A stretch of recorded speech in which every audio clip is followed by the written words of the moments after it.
Nagtagumpay ako. Sa wakas ay nagtagumpay ako. Dahil dito, sa wakas, ay mapapagaling ko na ang sakit ni nanay. At sapat na rin ito para sa Renwang Pharmaceuticals upang triplehin ang halaga nito sa merkado.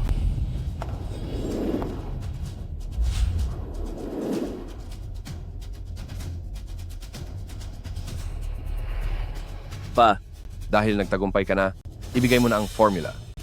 At hayaan ang iyong kapatid na si Wang Yan ang magmana nito. bakit? Bakit ko gagawin yun? Eksklusibong karapatan ko po ito.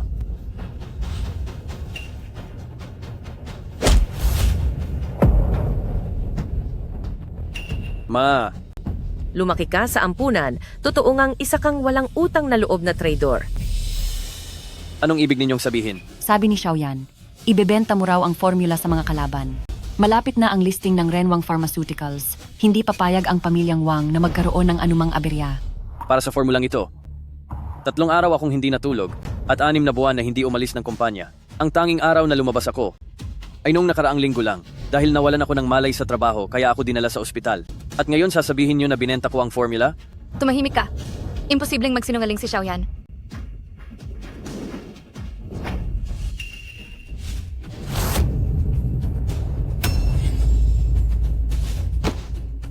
Sige na. Dahil sa impormasyong ito, tayo sa pamilyang Wang ay magiging matatag na sa industriya ng medisina. Ang talunang ito, may silbi rin pala kahit papaano. Akin yan. Ibalik niyo sa akin.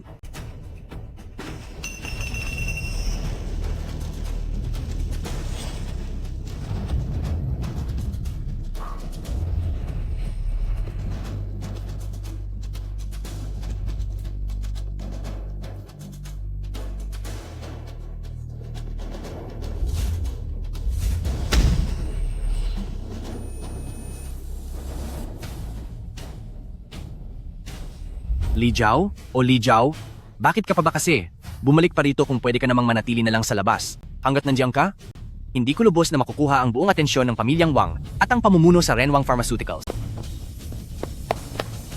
Xiaoyan, huwag mo na muna siyang intindihin. Umalis na tayo rito, kundi mapapahamak tayong lahat. Sige na, aking mahal na ate. Tara na. Bilis, umalis na tayo. Alice, bilis, tara na.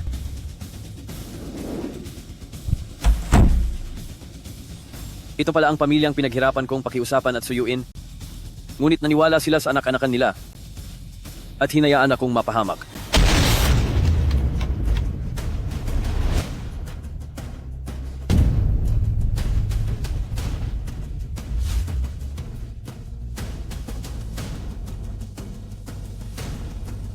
Ngayong binigyan ako ng langit ng pagkakataong mabuhay muli. Sa pagkakataong ito, sisirain ko ang inyong mga maskara.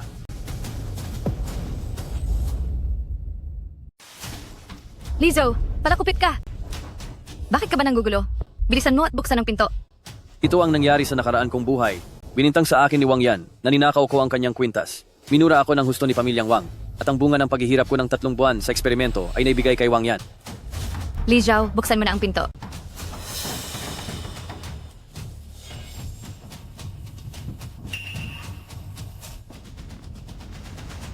Buksan mo ito. Suwail na anak, matapang ka pa ring magtago. Bakit naman ako magtatago? Natatakot ka lang siguro dahil sa ginawa mo. Noong nakaraan kinuha mo ang kwintas ko para ibenta? Ngayon naman ay pinupuntirya mo ang mamahaling bato ni Xiaoyan. Galing ka lang sa ampunan? Talagang hindi na magbabago ang masamang ugali mo. Aling mata mo ang nakitang nagnakaw ako? O sadyang, base lamang sa sinasabi ng iba, ay kaya mo na akong paratangan na nagnakaw? Lizu, ang naging parusa mo sa paaralan dahil sa pakikipag-away ay tinulungan ka lang ni Papa na maayos gamit ang kanyang koneksyon. Ang suot mong damit ngayon ay luma na ni Xiaoyan na ibinigay sa iyo. Matuto ka namang magpasalamat. Huwag kang puro pagnanakaw. Mukha kang hampas lupa. Xiaozhou, humingi ka na ng tawad sa tatay mo at ilabas mo na ang pag-aari ni Xiaoyan. Magpasalamat? Salamat ba dahil kinulong niyo ako rito sa kwarto na mas masahol pa sa kulungan ng aso? Salamat ba dahil pinalit ni Wang Yan ang pagkatao ko sa loob ng 13 taon at ninamnam ang lahat ng para sa akin? O magpapasalamat dahil hinarangan niyo ang pintuan ko ngayon? Para sa isang bagay na hindi ko naman pa nakikita kailanman at parurusahan niyo ako ng husto? Pa, hayaan na po. Huwag na po kayong makipag-away kay kuya dahil sa akin. Nawala na ang hiyas, wala na tayong magagawa. Basta mapatawad lang tayo ni kuya, okay na po. Alam ko naman po na hindi sinasadya ni kuya. Maghalughog kayo? Gawin ninyong baligtad ang lahat para mahanap ito. Mga kahon, cabinet, mga drawer, kama, Kahit ang siwang sa pader, huwag niyo ititigil. Kapag nahanap iyan mamaya, lulumpuhin kita at ibabalik kita sa ampunan.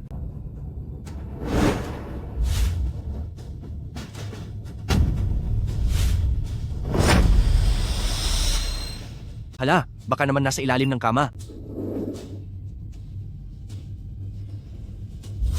Wala rin pala.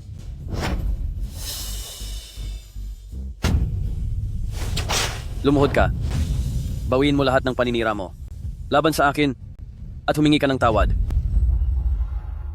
Ikaw? Pa? Tingnan mo, gusto pa niya akong saktan. Xiaozhou, nasisiraan ka na ba ng bait? Kapatid mo siya. Ikaw. At ikaw naman. Pagpasok mo pa lang ay nagsisigaw ka na at sinasabing ninakawan kita. Nasaan ang ebidensya? Sa sala, sa pasilyo, maging sa harap ng pinto ng kwarto mo, ay may nakalagay na mga CCTV camera. Gusto mo bang tignan natin ang recording? Tignan natin nung araw na nawala ang gamit mo. Kung hindi ba ako nandoon sa basement at gumagawa ng thesis ko. Lijo, ikaw na anak sa labas. Gusto mo ba talaga akong saktan? Ako ang iyong second sister? Li Zhao, napakakitid talaga ng isip mo. Hindi ko akalain na magagawa mong saktan ang sarili mong pamilya. Kaya pala sinasabi ni Xiaoyan na sa eskwelahan ay mainitin ang ulo mo, bagsak ang mga grado mo, at napakasama ng ugali mo. Ayaw ko sana pakialaman ang buhay mo, pero isa akong professor sa Jiangcheng University. Saan mo gustong ilagay ang dangal ko? Nitong mga nakaraang taon, lagi akong kabilang sa top 3 ng departamento. At taon-taon akong namumuhay gamit ang aking scholarship. Ang ballpen na regalo ko sa iyo noong bagong taon ay galing sa aking national scholarship. At ang alak na binigay ko kay Wang Zheng ay pinag-ipunan ko mula sa pagtatrabaho habang nag-aaral. Bakit ngayon sa paningin niyo, ako ay naging bagsak sa pag-aaral? At naging masama ang ugali? Bakit mo sinasabi ang mga iyan? Hindi iyan posible. Malinaw ang sabi ni Xiaoyan na bagsak ka sa lahat ng exam sa eskwelahan at pinapahiya ka raw ng iyong mga guro doon. Paano itong mangyayari? Gusto mo bang tawagan ko si Dean ngayon din para ipabasa sa kanya ang report card ko nang marinig mo?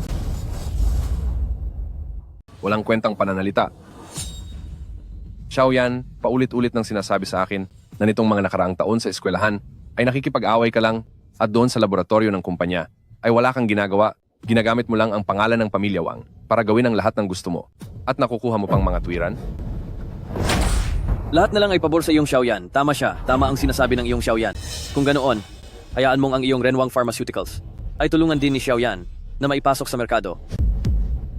Siya na kahit sa simpleng datos ay nagagawa pang kumopya ng mali. Sa tingin mo ba ay may mapupuntahan ng kumpanya sa ilalim niya?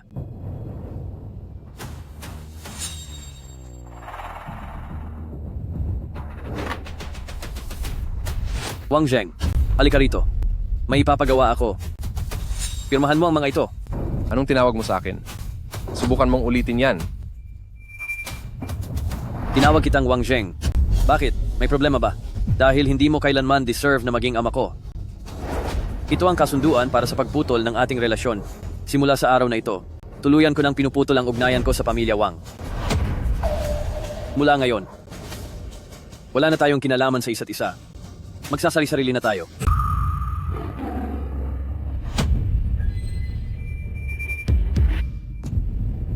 Suwail na anak. Sana pala ay hindi na kita. Kinuha sa ampunan. Huwag ka nang maraming satsat.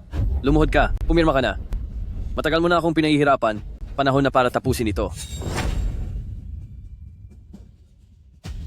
Pumirma ka. O ngayon din ay ibubunyag ko sa media ang lahat ng maruruming gawain ng pamilya Wang.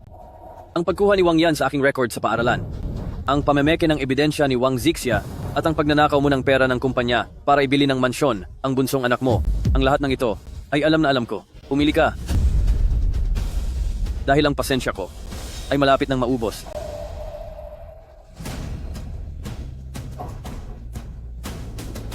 Pa,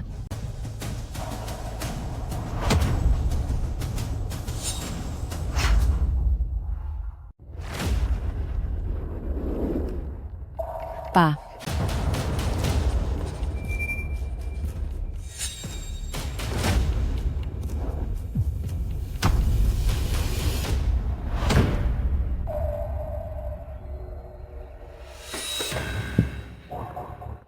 Siguradong babalik si kuya. Kasalanan ko ang lahat. Huwag mong intindihin ang suwail na anak na yon. Xiaoyan, sa gaganaping medical exchange meeting sa susunod na Biyernes, ikaw ang kakatawan sa Renwang Pharmaceuticals.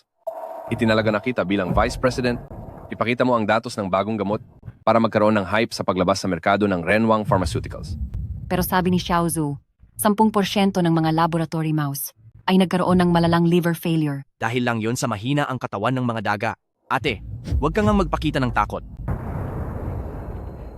Balita ko ay pupunta rin sa meeting ang anak ng Kangzi Pharmaceuticals na si Zhao Yao. Xiaoyan, kailangang galingan mo. Kapag nakuha mo ang loob ni Miss Zhao, ang Renwang Pharmaceuticals natin ay makakasakay na sa barko ng pamilyang Zhou.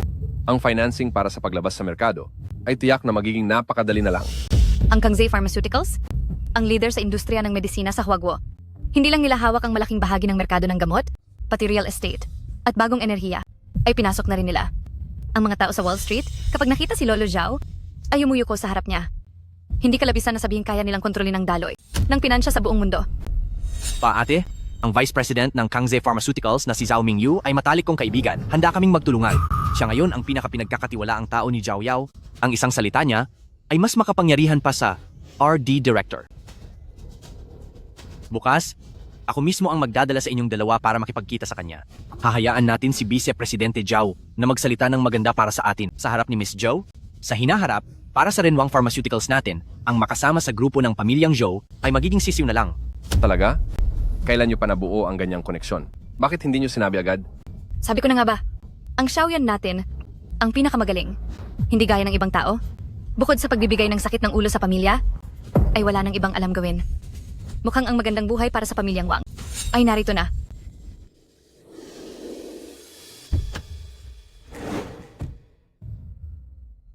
Mula ngayon, ako at ang pamilyang Wang ay wala ng anumang ugnayan.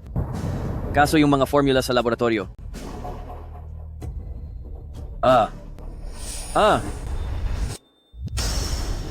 Naaalala ko ng malinaw ang lahat ng formula ng bagong gamot mula sa past life ko. Ang kaalaman ko sa medisina ay adelantado ng 20 taon sa panahong ito.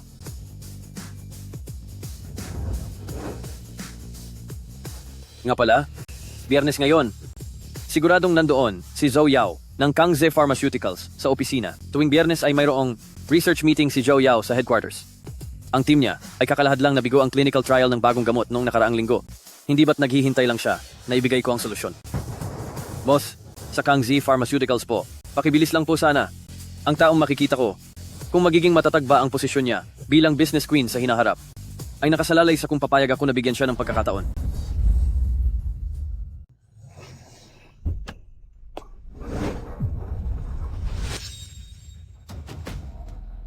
Ulitin ang pagsusuri.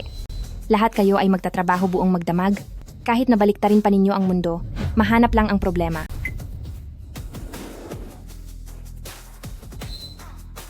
President Zhou, sandali lang po. Mayroon akong isang proyekto para sa pagbuo ng gamot na gusto kong ialok sa pakikipagtulungan sa kumpanya niyo. Mula ka ba sa anong kumpanya? Naaalala kong sa Kangzei Pharmaceuticals na listahan ng mga partner. Walang supplier na nakauniforme ng pang-eskwela. Wala pa akong naitatatag na kumpanya. Inaasahan ko na ang President Zhou ay magbibigay ng 10 bilyong dolyar para tulungan akong magtayo ng bagong kumpanya. Nagbibiro ka ba sa akin? Umalis ka na ngayon din, at kunwari ay wala akong nakita. Ang bagong gamot na inyong nadiskubre na nabigo ay hindi dahil sa mahina ang aktibidad ng antibody, kundi dahil ang pinili ninyong target ay may depekto mula sa simula. Para itong pagpapatayo ng skyscraper sa buhangin, samantalang kaya kong gawing matibay na semento ang pundasyon. Iyon lang. Dahil lang doon, aasahan mong mag-i-invest ako ng 10 bilyong dolyar para lang sa isang bagong kumpanya? Ang klase ng kumpanyang formula ng bagong gamot ay marami pa ako sa 10 uri. Tulad ng isang ito, na gamot para sa breast cancer, isang panlaban sa cancer na mas advanced kaysa sa ginawa ng Roche, nang hindi bababa sa 3 taon. Totoo ba iyan? Kung hindi naniniwala ang President Zhou, maaaring yun ang tawagin ng inyong research team para i-verify ito ngayon din. Kung ang plano ay totoong maganda tulad ng sinabi mo, ang 10 bilyong dolyar ay hindi problema. Pero kukuha ako ng 50% ng share sa bagong kumpanya. Hanggang 20% lang. Ang halaga ng aking mga formula ay higit pa sa 10 bilyong dolyar. Kung sa tingin ng President Joe ay lugi ito, panitigil na lang natin ito rito. Sumama ka sa akin. Kumpleto ang mga gamit sa laboratorio. Tingnan natin kung ano ang iyong kakayahan. Tingnan muna natin ang pruweba bago ang lahat. Sa dati kong buhay, sa loob ng laboratorio, ang kalusugan ko ay tuluyang naubos. Ang mga formulang iyon ay matagal nang nakatatak sa pagkatao ko. Ang resulta ng 7 set ng cross-validation ay kalalabas lang. Ang mga bago mong formula ng gamot, kumpara sa mga benchmark data sa laboratory database, ay mas maganda pa ang kinalabasan. Kagabi, nagpatawag agad ang board ng isang video conference at ang 10 bilyong dolyar na investment ay inaprubahan ng lahat para sa medical exchange conference sa susunod na Sabado. Sinadya ng tatay ko na i-cancel ang biyahe niya sa Switzerland. Sabi niya, gusto niyang makita ng personal ang henyo na nagpaubos sa buong budget ng Research and Development Department at malaman kung sino ba talaga siya. Pakisabi kay Chairman Joe, salamat. Masisiguro ko na ang perang ito ang magiging pinakasulit na investment mula nang itatag ang Kangze Pharmaceuticals. Pero mayroon akong isang kondisyon. Simula sa susunod na linggo, kailangan mong tanggapin ang titulong Executive Vice President ng Kangze Pharmaceuticals. Nasa napaka-importante at kritikal na yugto na ang pagdevelop ng ating bagong gamot, kaya kailangan namin ng tulad mo na personal na magbabantay rito. Sige, payag ako. Pero ang kapangyarihan sa R&D Department ay dapat mapunta sa akin. Para sa isang talentong tulad mo, hindi lang ang pamamahala sa tauhan, kahit papalitan mo ang direktor ng isang janitress, pipirmahan ko iyan para sa iyo. Magpahinga ka muna sandali sa lounge. Pupunta lang ako sa planta para tignan ang production. Nga pala. Mamayang 2:00 ng hapon, sasamanahan ka ng legal department para irehistro ang bagong kumpanya. May naisip ka na bang pangalan? Tatawagin natin itong Zoan Biotech. Lijaw, bakit nandito ka? Handa ka na bang gamitin ang kinuha mo sa Renwang Pharmaceuticals na nakaw na datos para lang manloko sa Kangze Pharmaceuticals? Sa tingin ko, isa kang magnanakaw. Pinalaki ka ng pamilyang Wang ng mahigit 20 taon, pero naging isa ka lang palang walang utang na loob na nagnanakaw ng teknolohiya. President Zhao, tignan mo ng mabuti. Ang taong ito ay dating nasa Renwang, na umaasa lang sa pagpapalsika ng mga datos at pabigat lang sa kumpanya. Pumunta siya rito sa inyo ngayon, siguradong may masama siyang balak. Li Zhao, pinapayuhan kita na lumayas na sa Kangze habang maaga pa. Ang teknolohiya ng pamilyang Wang ay hindi para sa mga tulad mo. Kung matalino ka, ibigay mo na agad ang ninakaw mong formula. Kung hindi, sisiguraduhin ko na sa buong industriya ng medisina, wala nang tatanggap sa'yo. Bakit hindi ka makapagsalita? Dahil ba tama ako? Tingin ko pati iyang kapeng hawak mo ay ninakaw mo lang din. Sa tingin ko rin, binili mo yan gamit ang perang ninakaw mo. Li Zhao, Li Zhao, sasabihin mo ba na habang buhay ka na lang magnanakaw? Tapos ka na ba? Napakaingay mo. Nagawa mo akong sabuyan? Li Zhao, nababaliw ka na. Pagbabayarin kita. VP Wang, anong sinabi mo? Hindi ko masyadong narinig. Pakisabi nga ulit. Bitiwan mo ako. Kung hindi ay ngayon na mismo, ay tatawag ako ng guwardiya dito. Ito ang Kangze Pharmaceuticals. Hindi ito ang dambana ng inyong pamilyang Wang. Maghunos dili ka naman kung nasaan ka at sino ka ba talaga. President Zhao, ang hayop na ito ay nanggugulo sa kumpanya nyo. Hinihiling ko na dapat parusahan ng matindi ang suwail na anak na ito.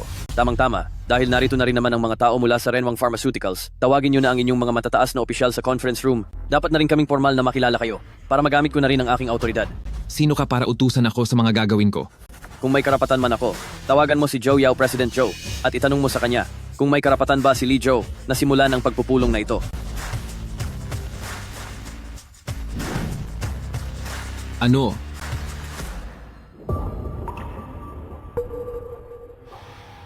Huwag kang mag-alala, Xiaoyan. Nanakit ng mga tao si Li Zhao sa harap ng lahat at ngayon ay nakaupo pa sa pwesto ng pinuno para magmando at magutos. Malinaw na hindi niya ginagalang ang mga patakaran ng Kangze. Sa dami ng taong tinipon niya rito, halatang gusto lang niyang mapahiya sa harap ng lahat. Mukhang maglalabas na ang Kangze ng ban para sa buong industriya. Ang suwail na anak na ito, sa Renwang pa lang ay nangahas ng mandaya sa datos, ngayong nasa Kangze ay naging mas walang hiya na. Sana ay hindi niya madamay ang pakikipagtulungan natin sa Kangze, kung hindi ay lagot siya sa akin. Ngayong araw, ang team ng Renwang Pharmaceuticals ay pumunta rito para pag-usapan ang pakikipagtulungan sa Kangze. Ngayon, magdesisyon kayo. Sino ang sang-ayon at sino ang tutol? Ako muna ang magdedesisyon. Tutol ako. Haha, Anak, nawawala ka na ba sa sarili? Sa tingin mo ba ay pwedeng maupuan ang pwestong iyan? At nangahas ka pa na tumutol, lumayas ka riyan. tama nga ang lumang kasabihan. Bago mawala ang isang tao, nabubaliw muna ito. Sana lang ay hindi niya madamay ang Renwang. Tutal ay nagpunta rito kami ng maayos. Sino ba ang akala niya sa sarili niya? Inakala niya bang para sa kanya ang Kangze? Narito na ang President Joe? Siya pa ba ang may karapatang magsalita? Bilang ang Executive President ng Kangze Pharmaceuticals, tutol din ako.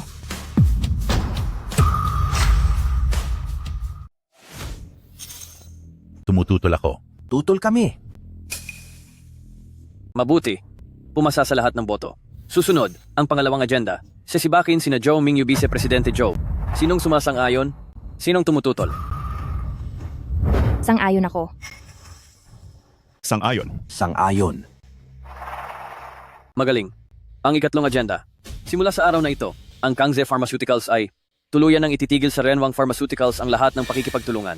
Sinong sumasang-ayon? Sinong tumututol? Sang-ayon ako. Sang-ayon. President Zhao, ano ang ibig mong sabihin? Kaming sa Renwang Pharmaceuticals ay pumunta rito ng may buong katapatan para makipag-ugnayan. Paano mo nagawang makinig sa mga paninirang puri ng suwail na anak na ito? Suwail na anak. President Wang, nabalitaan ko nga na itinituring mong kayamanan ang ampon mo at parang basura naman ang tunay mong anak. Hindi ko maintindihan, hinahayaan mo ang isang tunay na dragon, pero ang hamak na putik ang itinituring mong mahalaga. Ano ba ang tumatakbo sa utak mo? Isang tunay na dragon? President Zhao, ano ang ibig mong sabihin? Matapos dumaan sa aming Kangze Pharmaceuticals, mula sa pagsusuri ng 7 grupo ng mga mananaliksik, ang formula ng bagong gamot ni Mr. Li Zhao, ang bawat isa rito ay sapat na upang ang kasalukuyang mga paraan ng panggagamot ay tuluyang mabago. Ang kaniyang kaalaman sa medisina at farmakolohiya ay higit na mas mataas kaysa sa mga textbook natin ngayon, ng higit sa 20 taon. Formal na naming inuupahan si Mr. Li Zhou bilang ating regular na Executive Vice President at sa susunod, ang mga sasabihin niya ay sumasalamin sa desisyon ko. Ano? Hindi ba't hindi man lang siya marunong maghanda ng kahit simpleng kultura sa lab at sa buong taon, ay wala na siyang ginawa kundi matulog lang sa laboratorio ang talunang iyon? Tinatawag mong talunan ang taong kayang pahabain ng ilang dekada ang buhay ng mga may malalang sakit. President Wang, mukhang 20 taon nang bulag ang mga mata mo. Kung hindi ay hindi ka magiging ganito kahangal para itapon ng isang tunay na dragon, habang itinatangi mo naman ang isang walang silbing ampon? Hindi. Hindi ito maaari. Paano ko nagawang itaboy ang isang mahalagang tao? Itaboy ang taong may malaking potensyal. President Wang, wala nang silbi ang pag-iisip sa mga bagay na iyan ngayon. Ang lahat ng pagtutulungan ng Kangze Pharmaceuticals at Renwang Pharmaceuticals mula sa sandaling ito ay formal na ititigil. Ang lahat ng babayarang danyos, ayon sa mga tuntunin ng kontrata, ay ipadadalhan ng legal department sa iyong kumpanya ng walang kulang.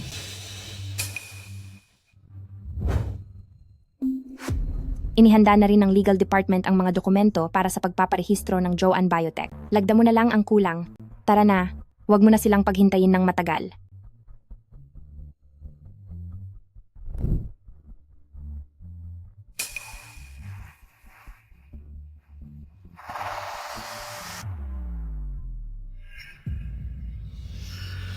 Xiaoyan, ano ba talagang nangyayari? Hindi ba sinabi mo na ang suwail na anak na si Li Zhou ay hindi man lang marunong sa base ng pananaliksik? Ngayon, bakit siya may hawak na bagong formula ng gamot na makakapagpabago ng paraan ng paggamot? Pa, tungkol kay Zhou Yao, gustong-gusto niya ang mga ganyang gwapong lalaki na mukhang bata. Ang Li Zhou na iyan, isang basura lang na umaasa sa itsura. Tungkol naman sa report na iyon, paniguradong ipinapeke lang iyon ni Zhou Yao? Umaarte lang po sila kanina. Tama. Siguradong umaarte lang sila. Maghintay lang kayo. Sa gaganaping medical exchange meeting sa susunod na linggo, pupunta doon mismo si Elder Zhou Qishan. Basta't ang paper ni Zixia ay magustuhan ni Lolo Zhao, tayong Renwang Pharmaceuticals ay hindi lang makakakuha ng puhunan mula sa Kangze, ipapaalam din natin kay Zhu Yao na sa Kangze, ang taong nasusunod ay ang tatay niya simulat sa pool. Tama, itong si Zhou Yao ay gumagawa lang ng kalokohan sa ngayon. Si Lolo Zhou, siya ang tumatayong editor-in-chief ng Huazhong Medical, mas pinahahalagahan niya ang husay sa medisina at hinding-hindi siya papayag sa anumang pandaraya. Sa hamak na level ng kaalaman ni Li Zhou, kahit ang anino ni Elder, baka hindi pa niya makita. Opo, Tay. Si Sister Zixia ay isa ng profesor sa Jiangcheng University. At sa loob ng maraming taon, sa loob at labas man ng bansa, napakarami na niyang nailathalang mga research paper. Basta't gamitin niya ang pangalan ng ating Renwang Pharmaceuticals sa pagpasa sa Huazhong Medical. Gamit ang kanyang galing, siguradong mamamangha ang lahat. Sa oras na iyon, kakampi na sa atin si Elder.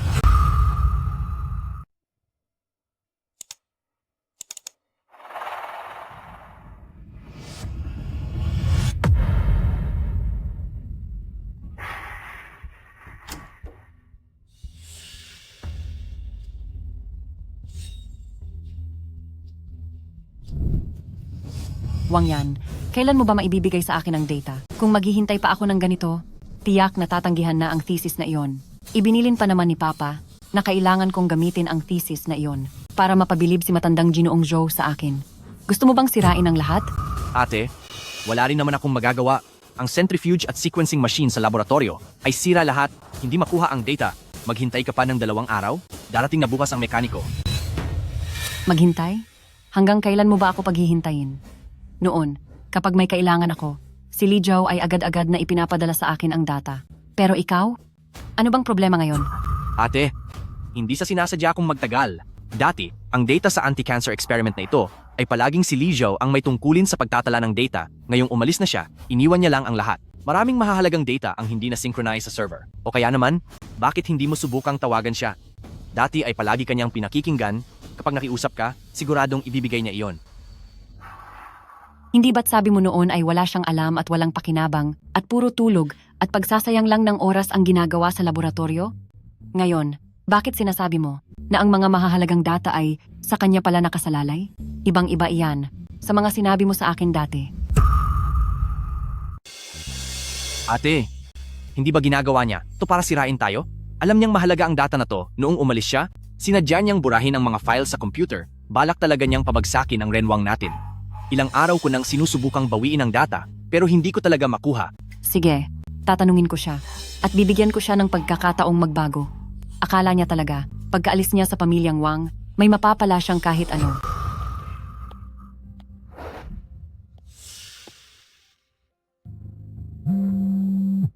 Li Zhao, ako ito, si Wang Zixia. Kailangan ko ang data mula noong Biyernes sa Renwang Pharmaceuticals na bagong gamot laban sa cancer ng clinical trial data. Isend mo na yan sa akin ngayon din. Mamaya isisend ko sa iyo ang email ko. Gising ka na ba? O sadyang hindi mo maintindihan ang sitwasyon? Li Zhao, anong ibig mong sabihin? Bakit ka nangangahas na kausapin ako ng ganyan? Sino ka sa akala mo? Yung tao pa ba na itinituring mong parang katulong? Pinagsisilbihan ka at dinadalhan ng tubig at kailangang sumunod sa bawat mood swing ni Professor Wang. Makinig ka ng mabuti. Wang Zixia, lumayo ka sa harap ko at huwag mo akong gambalain.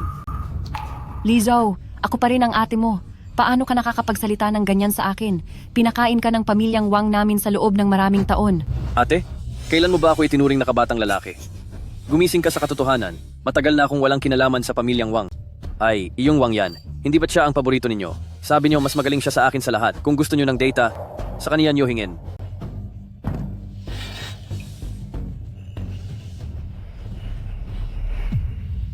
Ate, huwag ka nang magalit sa buduy na Li Zhao na iyan. Sinasadya lang talaga niyang kalabanin tayo para mabigo tayo sa ating publication. Sinasadya niya talagang kalabanin tayo dahil gusto niyang bumagsak ang isusumite nating trabaho. Pero huwag po kayong mag-alala, gagawa ako ng paraan tungkol sa datos. Malay natin bukas ay dumating ang technician at maayos ang mga kagamitan para maibalik ang kahit kaunting bahagi nito. Maibalik? 3 araw mo na iyang hinahanap, pero wala ka man lang makitang kahit anong piraso ng impormasyon.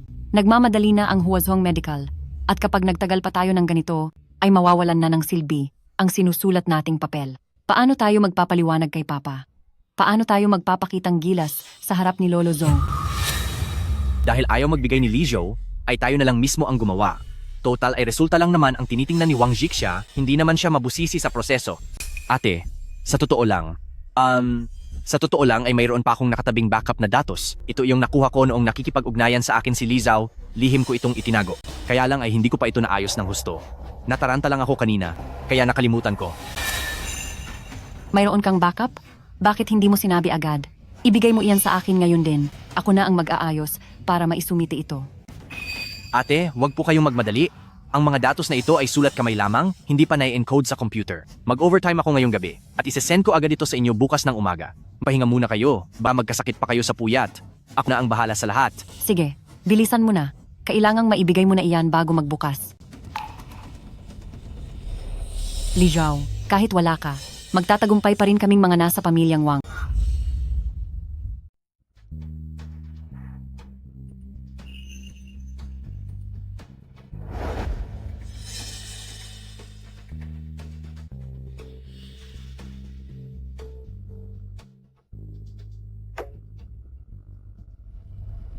Tunay ngang mabilis kumilos si Zhao Yao.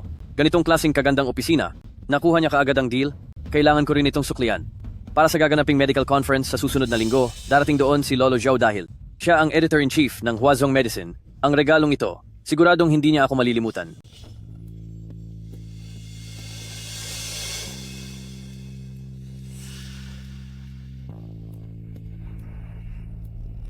Ang pamagat ng isinumiteng artikulo ay Reverse Construction of Lead Compounds. Mula na naman kaya ito sa kung saang maliit na laboratorio na nagpapapansin lang. Teknolohiyang gaya nito, marami sa mga top team sa ibang bansa hindi pa nagtagumpay. Ano naman magkakaroon ito sa ating bansa ng makakagawa niyan? Ang reverse construction of lead compounds ay nangangailangan ng 10 bilyong level ng data para masuportahan at kailangan din doon ng isang tumpak na molecular simulation algorithm. Sa ngayon, kahit ang pinakamahusay na laboratorio sa bansa ay hindi pa malapit diyan, siguradong isa na naman itong basurang paper. Pero ang logic chain ng artikulong ito ay singtalim ng kutsilyo sa operasyon.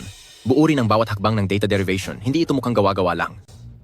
Professor Joe Kishan, pumarito po kayo. At tignan nyo ito, ang nabanggit sa thesis na ito na reverse derivation algorithm ay bago sa pandinig. Base sa ganitong algorithm, ang drug development cycle ay kayang mapaikli ng kahit kalahat.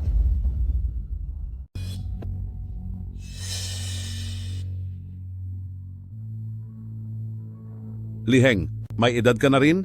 Bakit ang dali mo pa ring mag-init? Noong nakaraang buwan, may isang grupo na, proud pang naghayag, na nakatuklas sila ng bakuna sa cancer at ano ang nangyari? Ang totoo, pinalitan lang nila ang label ng flu virus protein at sa huli, ibinasura sila ng mga kasamahan nila hanggang sa wala na silang mukhang maiharap at naging katatawanan sila sa buong mundo. Ang thesis na ito,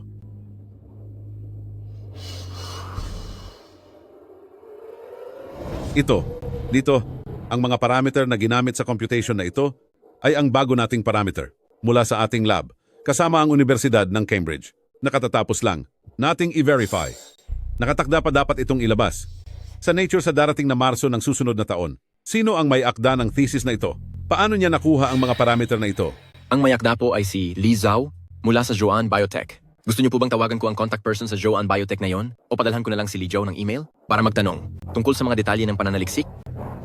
Hindi na kailangan. Sa pagtingin pa lang sa paggamit ng parameter na ito at sa logic ng algorithm, alam ko nang ang pag-aaral na ito ay magiging isang matinding breakthrough sa mundo ng medisina. Gamit ang algorithm, para sa reverse derivation na ito, mababawasan ang research period ng mga targeted drugs ng hanggang sa kalahati. Opo, sir. Maaari rin itong masolusyonan ang maraming problema sa research and development na nagpahirap sa atin ng maraming taon. Lizao, parang napakapamilyar ng pangalang ito. Narinig ko na ba ito kung saan? Baka nakilala niyo na po sa isang academic conference? O baka nabanggit ito sa isa sa mga proposal ng mga team? Hayaan mo na, Liheng. Simulan na agad. Ang emergency audit procedure? Sige po. Ang thesis na ito? Laktawan na ang external review? Ako na mismo ang magbibigay ng final review. Saka, i-summarize agad ang mga pangunahing bahagi at data charts. At isalin ito sa English, German at French. At ang 3 lengguwaheng iyan ay ipadala agad ngayong gabi sa Libel Medical Prize Selection Committee. Ang thesis na ito ay hindi dapat masayang.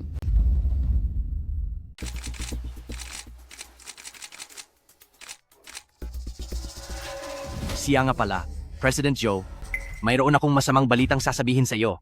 Ang aming produktong recombinant transfer factor, lumabas na ang clinical results nito. Hindi gaya ng ibang kumpanya na puro salita lang, pero wala namang gawa. Sa pagkakaalam ko, ang clinical results ng kumpanya nyo ay hindi pa buong lumalabas. Nagmamarunong na ba si VP Wang at nakikita na ang hinaharap? O baka naman ang maliit na trial error results nyo ay itinuturing nyo ng pasado sa clinical trial? Maliit na trial? President Joe, mukhang luma na yata ang balita mo. Ang core efficacy data namin ay matagal na nating lumabas. Maganda lang tingnan ang short-term efficacy data, pero ang long-term safety data ay hindi kumpleto. Maging ang side effect testing ay hindi rin ginawa, tapos ay may lakas pa kayo ng loob na ilabas yan? Pustahan tayo. Sa loob ng 3 minuto. Mayroong mga pasyenteng susugod dito para pagpaliwanagin ka. Isang malaking kahangalan. Sinusubaybayan namin ang lahat ng pasyente at walang anumang side effects na lumitaw. Lijo, huwag kang magkakalat ng chismis dito at huwag mong tangkaing sirain ang pangalan ng Renwang, hindi mo magagawa yon.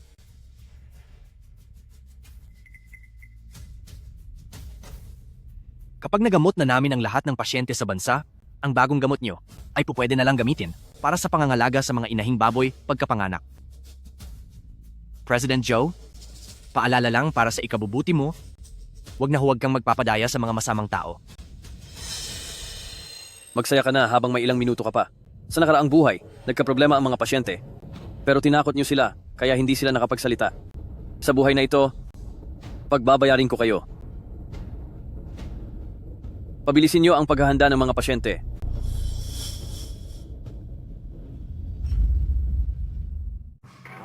Magandang araw po sa inyong lahat.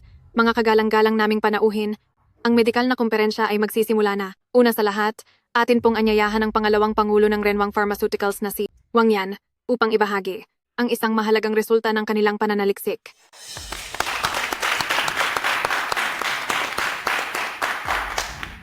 Mga kasamahan ko sa propesyon, ang bibigyang diin natin ngayong araw ay ang recombinant transfer factor. Batay sa datos ng ikalawang bahagi ng klinikal na pag-aaral, pagkatapos uminom ng gamot ng mga pasyenteng may immune deficiency, 70% ay bumalik sa normal na level at ang masamang epekto ay 1% lamang.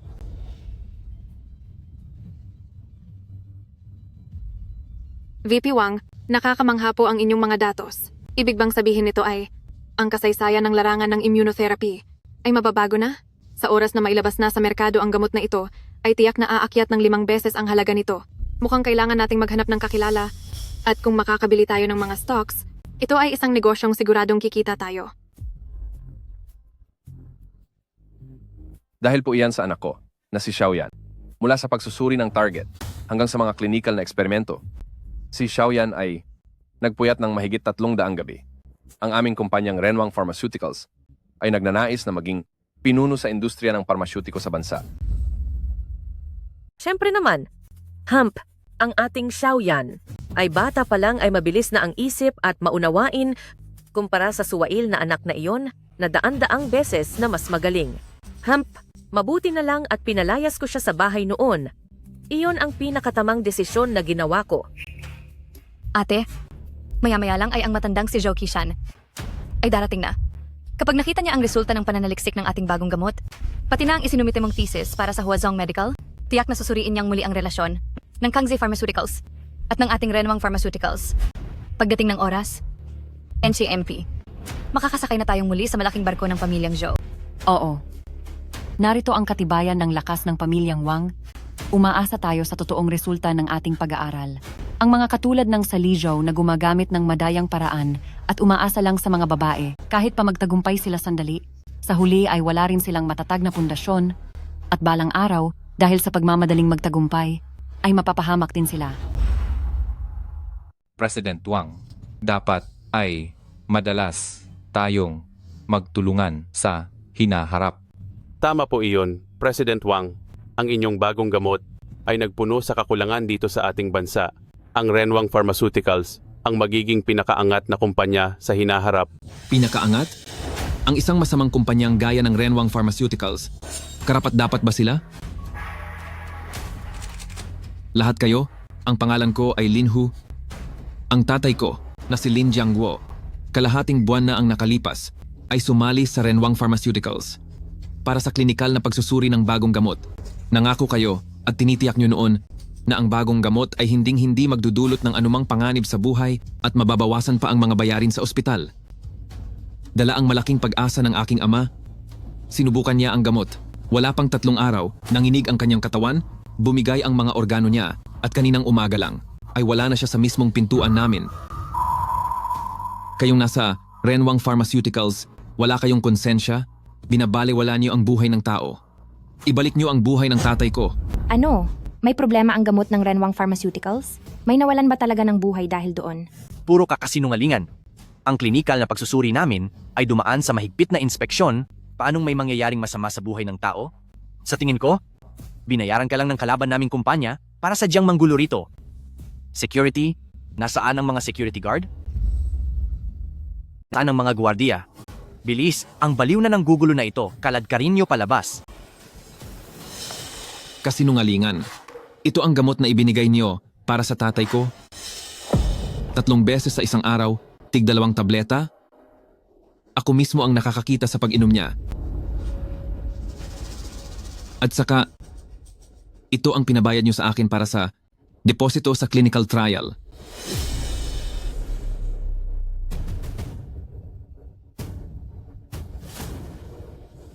Kaninang umaga lang, pumunta ako sa Renwang Pharmaceuticals para humingi ng paliwanag, pero anong nangyari?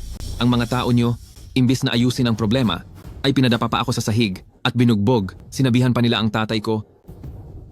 Naulyanin na raw siya, masyadong mahina ang katawan, at nararapat lang na mawala na siya. Tingnan nyo ang mga sugat ko. Ito ba ang gawain ng isang lehitimong kumpanya?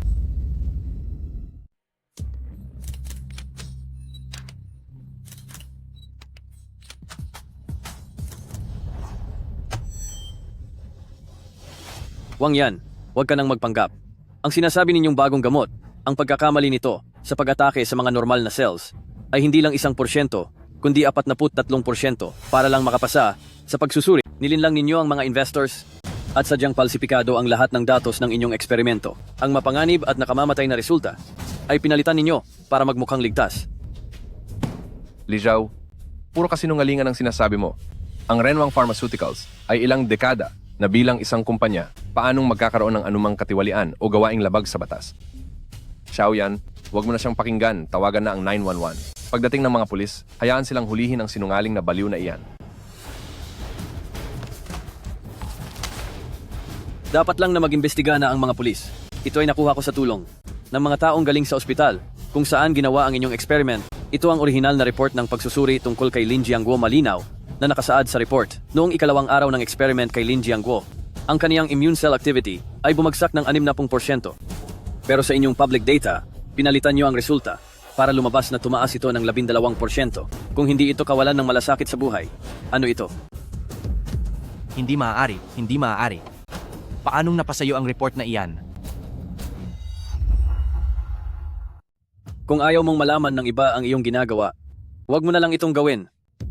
Wang Yan. Pamilyang Wang. Tapos na. Sa pagkakataong ito, tapos na ang pamilyang Wang.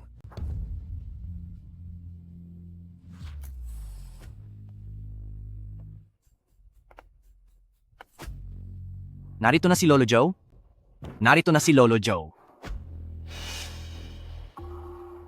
Dumating na si Sir Zhao Qishan. Siguradong nabasa niya ang tesis ni Zixia na isinumite sa Huazhong Medical at dahil humanga siya sa talento ni Zixia, pumunta siya rito ngayon.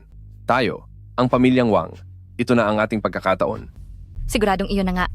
Sa loob ng maraming taon ni Sister Jixia, alam niyo ba kung ilang tesis na ang naisulat niya sa loob at labas ng bansa? Sinasabi ng marami na siya ay isang henyo sa medisina. Lolo Joe, ay ang taong nagpapahalaga sa husay sa pag-aaral? Kaya pagdating ng oras, siguradong kakampi siya sa atin. Tama iyon. Basta't kilalanin ako ni Lolo Zhu, kahit na magkaroon ng problema sa bagong gamot ng Xiaoyan, hanggat handang makipagtulungan ang pamilyang Zhou sa atin, malalampasan din natin itong hirap. Napakahusay talaga ng ating si Zixia, hindi katulad ng suwail na anak na iyon. Kahit naguluhin pa niya ang tungkol sa bagong gamot ng Xiaoyan dahil sa tesis ni Zixia, siguradong susuportahan pa rin tayo ng pamilyang Zhou. Ipakita natin sa lahat ang tunay na galing ng Renwang Pharmaceuticals. Zixia, Xiaoyan, personal na pumunta rito si Ginoong Zhao upang suportahan ang ating Renwang Pharmaceuticals. Ngayon, para sa pamilyang Wang, isang malaking karangalan ang makasama kayo. Mr. Lee, yung isinumite mong paper para sa Huazhong Medical, nabasa ko na. Yung iminungkahi mong reverse derivation theory ay talaga namang isang makasaysayang tagumpay na babago sa panahon. Kami ay kaagad na nakipag-ugnayan sa isang profesional na koponan para sa iyong paper at isinalin ito sa 3 wika. Ingles, Aleman at Pranses, magdamag itong isinumite sa Libel Medical Prize Selection Committee. Kahit na wala tayong makuha na kahit anong parangal, sapat na ito para sa buong mundo ng medisina para makita nila ang galing ng ating mga researcher mula sa Huaguo. Diyos ko, nakuha pala ni Li Zhao ang pagkilala ng matandang Ginoong Zhao. Masyado niyo po akong pinupuri, matandang Ginoong Zhao. Ginawa ko lang po ang dapat kong gawin. Higit pa sa parangal na ito, mas umaasa ako na ang algorithm na ito ay magamit agad sa clinical medicine para magbigay ng pag-asa sa mas marami pang pasyenteng may cancer. Magandang sinabi, iyan dapat ang tunay na layunin ng isang researcher. Huwag kang mag-alala, nag-organisa na ako sa buong bansa ng mga medical university para magsagawa ng isang profesional na seminar para ang iyong research theory ay maipatupad na sa lalong madaling panahon. Siya nga pala, para sa susunod na development ng mga bagong gamot at kung may kailangan mang teknikal, ang Huazhong Medical ay libreng magbibigay ng profesional na academic support. Kung may kailangan ka, pumunta ka lang sa akin. Ma, hindi ba't nangako si Lolo Zhu na susuportahan tayo sa Renwang Pharmaceuticals? Bakit parang masyadong malapit ang loob niya kay Li Zhou? Patay? Tapos na ang lahat. Ginoong Zhao, nagkakamali ka yata. Nag-submit din ng Zixia ng Renwang Pharmaceuticals namin sa Huazhong Medical. Hindi ba yung paper na nabasa mo ay isinulat ni Zixia? Tiyak na si Li Zhou ang nagnakaw ng resulta ng research niya Isang pangungopya iyan. Pagkakamali? Ang thesis na yon ni Wang Zixia, lahat ng mga datos ng eksperimento ay nasuri na sa loob ng laboratorio, di ba? Kung hindi lang dahil sa edad nyo at ayaw kong mapahiya ang pamilyang Wang sa harap ng media sa buong bansa, matagal na sana kaming nakipagtulungan sa kagawaran ng gamot at edukasyon para panagutin si Wang Zixia sa kaniyang maling gawain sa akademya. Nagagawa mo pang pagbintangan si Mr. Lee ng pagnanakaw ng gawa. Napakawalang hiya mo talaga. Hindi po totoo yan. Lahat ng mga datos na ito ay nakuha ko mula sa sarili kong mga eksperimento. Nakuha mo sa sariling eksperimento? Wang Zixia, tungkol sa pagbuo ng reverse lead compounds na paksa sa loob ng 3 taon mo sa Renwang Pharmaceuticals.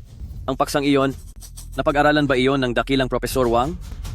Lahat ng mga tesis mo, mula sa pagpili ng paksa hanggang sa mga pagsusuri, alin man doon ang hindi ko pinagpuyatang ayusin para ipahiram lang sa iyo? Ako. Hindi ka man lang makapagsalita ng maayos, patingin-tingin ka pa sa malayo. Ang dakilang Professor Wang pa talaga ang may ganang magsabi na ninakaw ko ang paksa mo? O baka naman, sa nakalipas na mga taon, sa pagbibigay ko sa iyo ng mga datos at pagtulong na itakda ang direksyon ng iyong pananaliksik, dahil naging matatag ang posisyon mo bilang henyo sa mundo ng medisina, ay iniisip mo na mayroon ka talagang kakayahan? Hindi totoo iyan. Kasama rin ako sa paggawa ng mga tanong na ito at nagsilbi ka lang na katuwang ko. Ang konsepto tungkol sa reverse construction ng lead compounds ay matagal ko nang naisip, hindi ko lang nagawang simulan ang mga eksperimento noon. Katuwang mo lang ako. Sige. Sakto lang ito. Dahil sa harap ng buong medical community sa ating bansa, pati na rin sa harap ng media, sabihin mo sa kanilang lahat ngayon kung ano ba talaga ang nasa isip mo at kung ano ang pinakapunot dulo ng lohika sa napili mong paksa. Tandaan nyo na ang paksang ito ay matapos pa ang 10 taon bago ito iminungkahi bilang ideya ng isang tanyag na internasyonal na team, at pagkatapos pa ng 8 taong pagsusuri ito, naging isang ganap na teorya. Pero si Wang Zixia ay sinasabi na matagal na niyang naisip ito. Paano mangyayari iyon? Hindi ko na masyadong maalala. Isinulat ko ang lahat sa notebook ko, pero nawala ko ito. Nawawala ba talaga ang notebook? O baka naman wala ka lang talagang alam? Hindi ko na talaga maalala. Sabi ni dakilang Professor Wang sa akin, ninakaw ko raw ang mga ideya niya at ang paksang ito ay matagal na raw niyang naisip. Pero pagdating sa pangunahing lohika ng pananaliksik, siya ay nabubulol at walang maipaliwanag na kahit ano. Hindi ba't nakakatawa ito?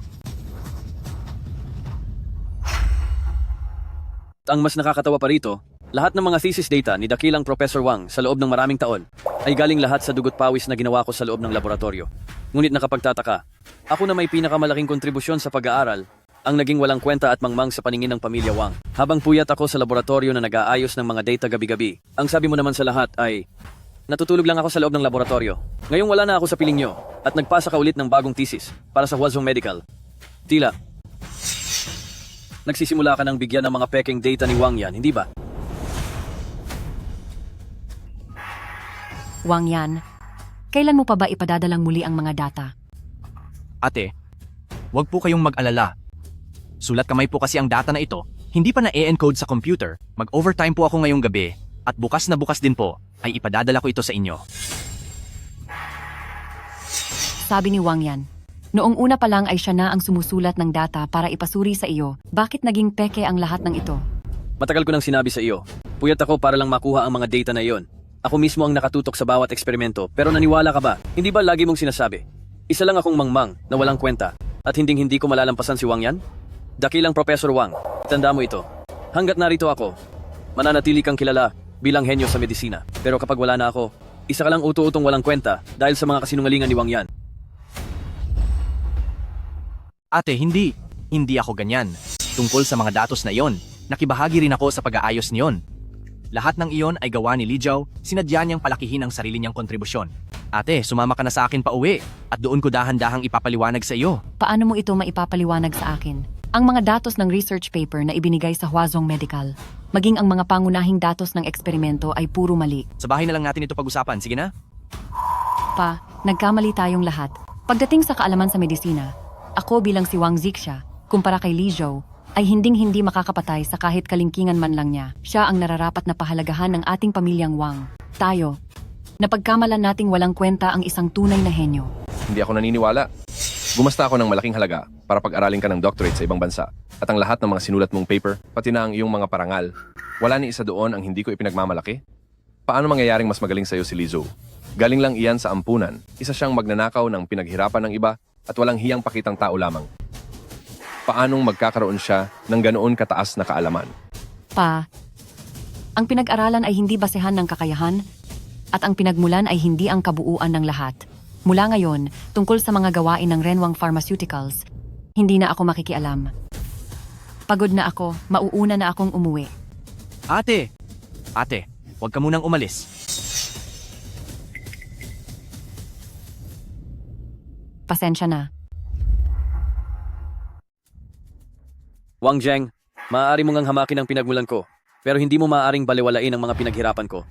Ang tinatawag mong mahirap at walang kwentang taong ito ay nagbuhos ng maraming gabi at araw para lang tulungan ang anak mong itaguyod ang reputasyon niya bilang isang henyo sa medisina. Iyang ipinagmamalaki mong magaling na estudyante ay nagkakamali pa nga sa pagkalkula ng datos ng eksperimento. Hindi ito usapin ng kakayahan, kundi dahil nabulag na kayo ng inyong mga panghuhusga. President Wang, ngayon lang, ang naging resulta ng pananaliksik ni Mr. Lee ay formal ng kinilala ng mundo ng medisina sa ibang bansa. Tayo rito sa Huazhong Medical Department ay nakatanggap na ng email mula sa 3 Nobel Medical Prize awardees at lahat sila ay sumasang-ayon sa kaniyang algorithm para sa reverse construction. Ang inaakala mong walang kwentang tao ay ang magiging sandigan ng medisina sa bansa sa hinaharap. Hindi maaari. Hindi ito maaari. Lawang, tara na. Isang papel lang iyan para sa research, di ba? Wala namang espesyal doon. Malaki ang kayamanan ng pamilyang Renwang Pharmaceuticals. Hindi tayo babagsak ng dahil lang sa isang research paper. Huwag kang mag-alala. Nandito pa naman ang Xiaoyan at ang Qinghe pa. Bakit tayo matatakot? Tama po, Dad, Ma'am. Tama po kayo. Ako pa ba? Ako kaya ang kilalang henyong trader sa Wall Street. Kamakailan lang, binabantayan ko ang isang stock sa biotechnology. Napakaganda ng takbo nito. Basta invest natin ang pera ng Renwang Pharmaceuticals doon, sa loob ng hindi lalampas sa 3 buwan, tiyak na madodoble ito. Pa, tingnan nyo. Ito ang naging takbo nito nitong nakaraang 1 linggo. Patuloy ang pag-angat nito at mas lalo pang namumuhunan ang mga ahensya rito.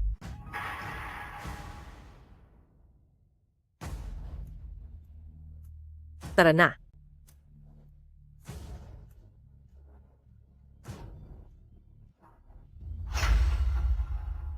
Pa, huwag po kayong mag-alala tungkol sa issue ng clinical na trial ng bagong gamot.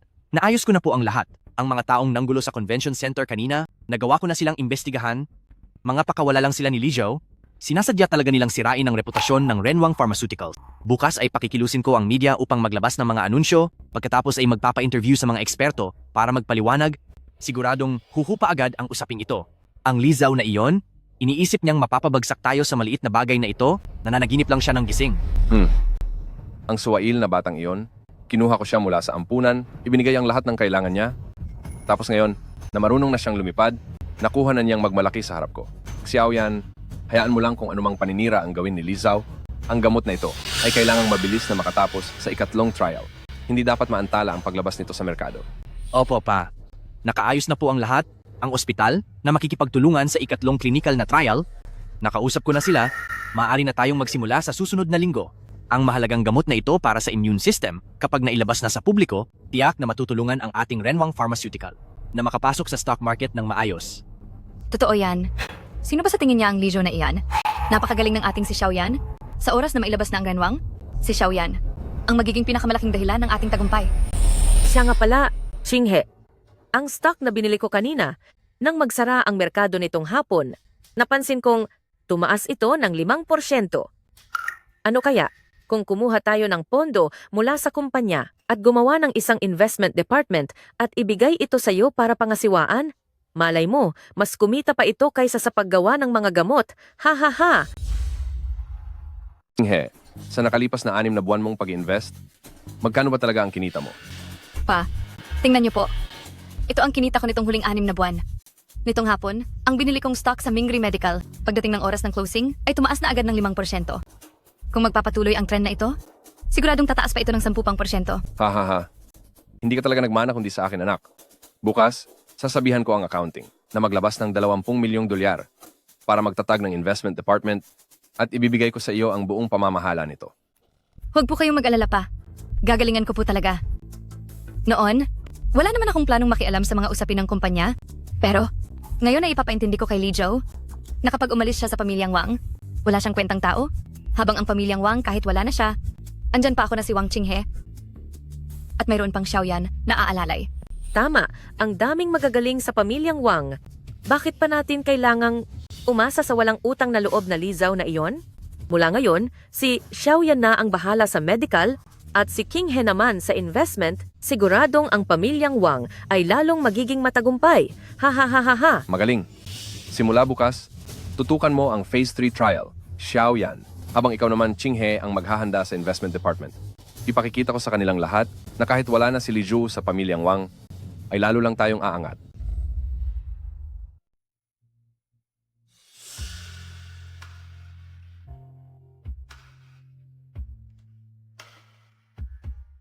Sabi sa akin ng tatay ko kanina, noong nagkita raw kayo, naging napakaganda ng usapan nyo. Sabi niya, matagal na panahon na noong huli siyang makakilala ng tulad mo. Isang kabataang eksperto sa akademya at may malawak na pananaw sa buhay. Masyado pong mapuri si Elder Zhao. Ginawa ko lang naman po ang dapat kong gawin. Pero karangalan ko po na makuha ang pagkilala ni Elder Zhao. Pero ang sinabi mo kahapon doon sa convention center, higit sa anumang parangal, mas gusto kong ang algorithm na ito ay agad na magamit sa klinikal na operasyon upang ang mga pasyenteng may cancer ay magkaroon ng pag-asa. Hindi lang iyon nagpahanga sa tatay ko, kundi naantig din ang kalooban ko. Dati, noong nag-invest ako sa Joanne Biotech, ay dahil sa ilang mga konsiderasyong pangnegosyo, pero ngayon sigurado na ako na ang investment na ito ay talagang sulit. Ang layunin ko sa pag-aaral ng medisina ay ang makapagligtas ng buhay. Itinayo ko ang Joanne Biotech para makagawa ng mas mabisang gamot at makatulong sa mas maraming tao. Ang kumita ay bahagi lamang o dagdag na resulta ng lahat ng ito. Pero ang balitang nakarating sa akin, noong umalis ka raw sa pamilyang Wang, marami ang nagsabing nais mo lang magnegosyo para yumaman. Para patunayan ang sarili mo sa harap ng mga tao sa pamilyang Wang. Maraming paraan para kumita. Kung pera lang ang habol ko, hindi ko na sana piniling magdoktor. Masyadong mahirap ang medisina, matagal din bago matapos, di hamak na mas mabilis kumita sa ibang industriya. Kung ang mga sinasabi mo ay sasabihin mo sa ibang tao, malamang ay walang maniniwala sa iyo. Kung hindi ka naniniwala, maaari nating subukan. Subukan? Mayroon ka bang extra pang pondo diyan? Bukas sa pagbukas ng merkado, bilhin mo ang stock ng Mingri Pharmaceutical.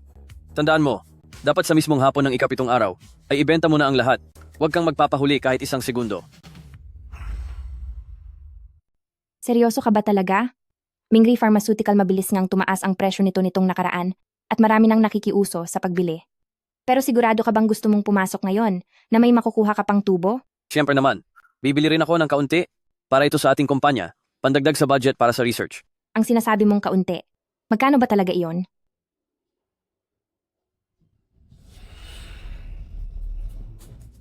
Kakaayos lang ng research team, pati na rin ang production line ng ating kumpanya. May natitira pang $2 bilyong sa account. Ititira ko ang $1 bilyong bilang pondo para sa emergency at ang matitira ay balak kong invest lahat. Ito ba ang tinatawag mong kaunti? Li Zhao, alam mo ba na kapag nag-invest ka ng $1 bilyong at may nagkamali, kung gaano kalaki ang magiging epekto nito sa cash flow ng ating kumpanya? Mingri Pharmaceutical ay isang sikat na stock noong unang panahon. Kung hindi ako nagkakamali, sa susunod na 7 araw ay patuloy na tataas ang presyo nito hanggang sa dumoble ang halaga nito. Pero sa umaga ng ika-8 araw, lalabas ang iskandalo tungkol sa peking financial records. Sunod-sunod na babagsak ang presyo ng stock nito hanggang sa tuluyan itong mawala sa merkado. Tiyak na babagsak ang puhunan ni Pamilyang Wang dahil sa stock na ito. President Zhao, ako si Li Zhou, at hindi ako gumagawa ng bagay na wala akong kasiguruhan. Kapag nagka-problema ang stock na ito, ibibigay ko sa iyo ang Joanne Biotech, 10% ng mga share nito. Ganoon ka ba talaga kabilib sa sarili mo? Sagot ko, kapag nalugi tayo. Sige na, kailangan ko munang pumunta sa laboratorio. Itong bagong gamot ng Joanne Biotech, kailangan ko itong tutukan. Higit pa sa kikitain natin sa stocks, mas mahalaga para sa akin kung kailan magagamit ang bagong gamot na ito para makatulong sa mas maraming pasyente.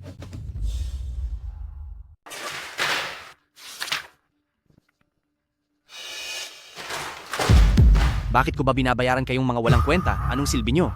Ang ikatlong yugto ng klinikal na pagsubok na ito ay nagpapakita pa rin ng masamang epekto. Nasaan ba talaga ang problema sa proseso? President Wang, ang nakaraang mga gamot sa ilalim ng Renwang Pharmaceuticals ay hawak lahat ni Li Zhou para sa klinikal na datos. Napaka-istrikto niya pagdating sa mga detalye at hindi pa kailanman nangyari ang ganitong problema. Baka pwedeng tawagan natin si Li Zhu para pabalikin siya. Maaaring makita niya kung nasaan ang problema. Mga hangal! Wala lang si Li Zhao at wala na kayong kayang gawin? Kinuha ko ba kayo para maging display lang dito?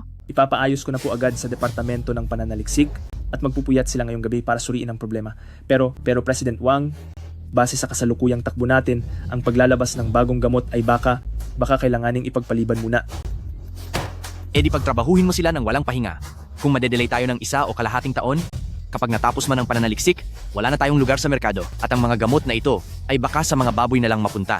President Wang, pero kung pipilitin natin ang pagtapos nito nang hindi nalulutas ang problema, maaring magkaroon pa ng mas malalang komplikasyon. Bibigyan ko lang kayo ng 3 araw. Kung hindi nyo malulutas ang problema, ang buong departamento ng pananaliksik ay malilintikan sa akin at kailangang umalis. Opo.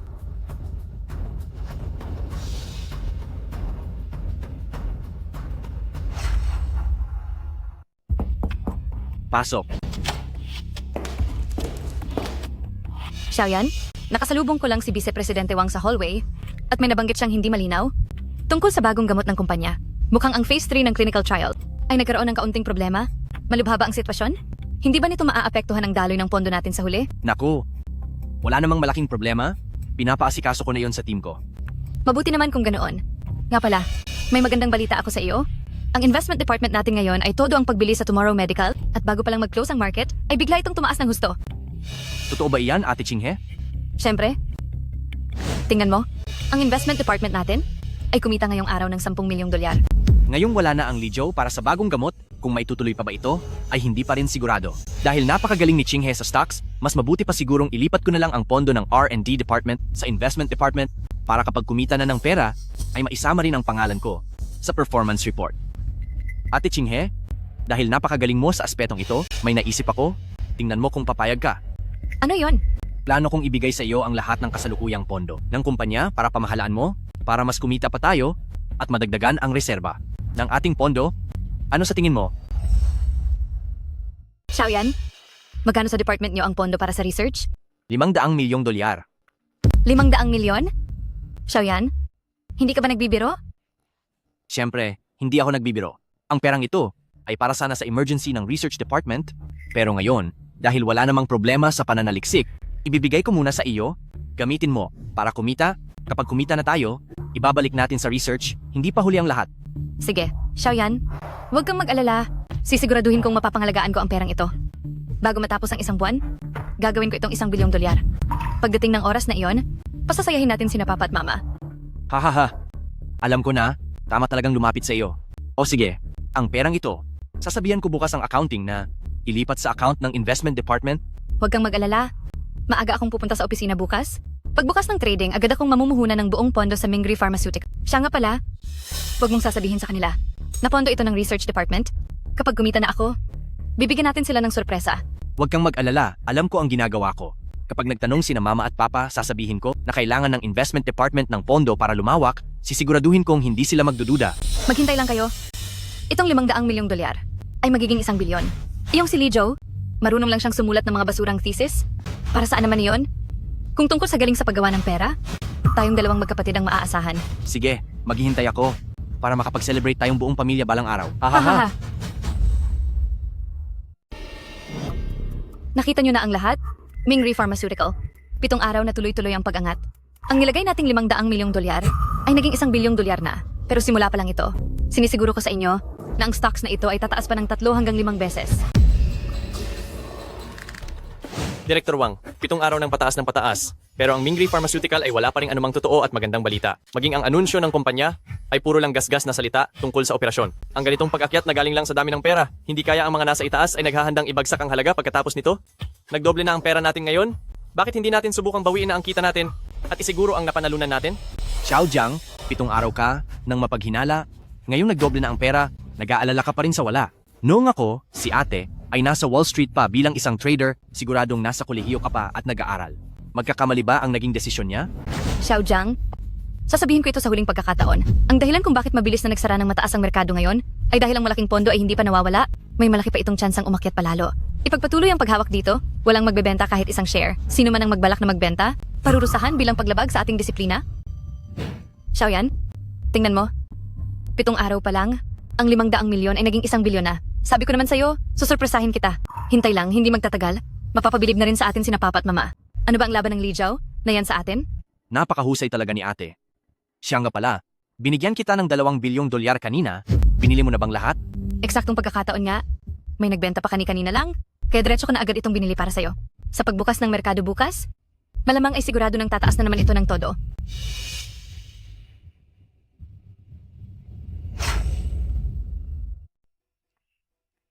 Ang Ang lahat ng stock ay kakabenta lang kanina. Pero hindi ko pa rin maintindihan. Limit up pa rin ito kaninang umaga. Halatang may itataas pa ito, pero bakit kailangang ibenta? Wala namang espesyal na dahilan. Alam ko lang kung kailan dapat huminto habang maganda pa ang kita.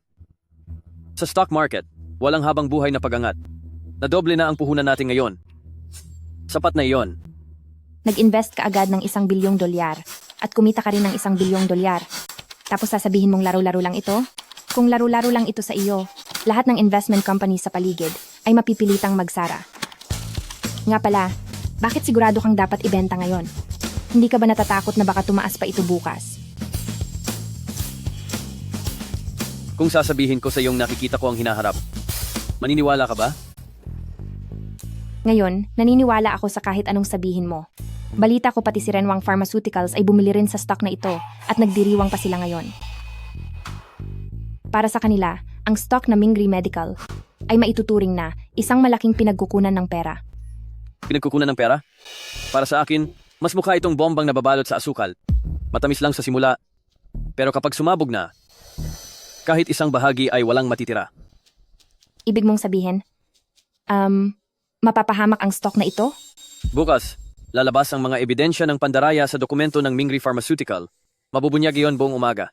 Pagdating ng oras na iyon, makakaranas ang stock na ito ng 29 na sunod-sunod na pagbagsak hanggang sa tuluyan itong mawala. Kahit barya sa $500 milyong na ininvest ni Pamilyang Wang, ay hinding-hindi na ang ilang mababawi. Pero wala namang kaming nakikitang malaking problema sa kumpanya nila.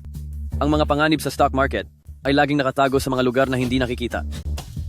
Akala mo ay may itataas pa ito. Pero maaaring ito na. Ang huling bitag ng mga malalaking investor. President Wang, may masamang nangyari. Apektado na ng opinyon ng publiko ang Mingri Pharmaceutical, kaya patuloy na bumabagsak ang stock nito. Bilis, ibenta nyo ang lahat. Kahit magkano pa yan, ibenta nyo na lahat ng makakaya nyo. Bilis, dalian nyo.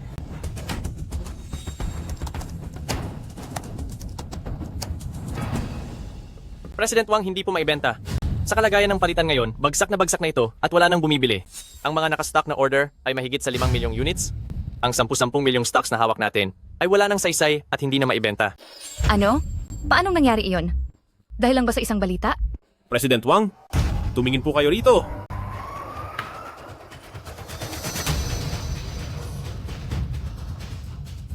President Wang, ang kumpanyang ito ay isang peking kumpanya lamang.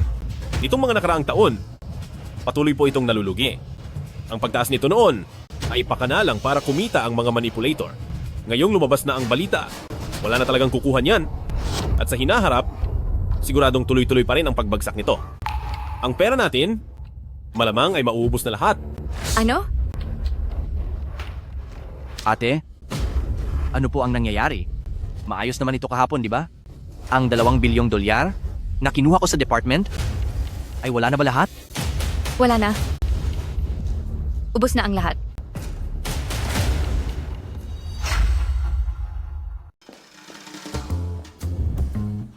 Lizaw, yung balita tungkol sa peking financial records ng Mingri Medical ay lumabas na talaga. Pagkabukas pa lang ng market ngayon, bumagsak na agad ang mga stocks at hindi na gumagalaw ang presyo. Base sa trend na ito, tiyak na magpapatuloy pa ito ng higit sa 10 araw. Posible pa silang matanggal sa stock market. Bakit parang hindi ka man lang nagugulat? Nagkakagulo na ang mga tao online. Inaasahan ko na mangyayari iyon. Sinabi ko na sa iyo na dapat ibinenta mo na kahapon. Paano mo nalaman ng ganoon katumpak?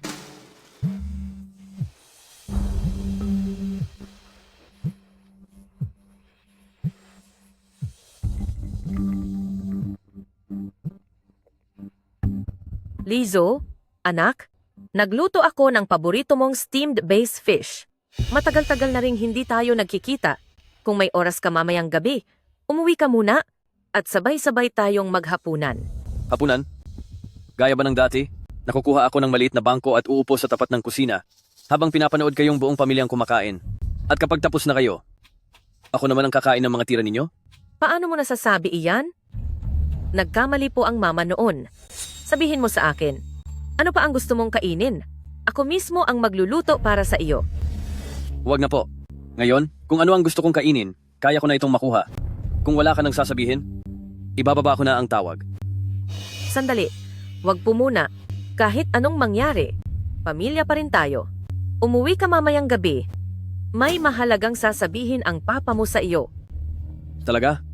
Sige, uuwi ako mamayang gabi. Tamang-tama, dahil mayroon din akong mga bagay na gusto kong linawin sa inyong lahat.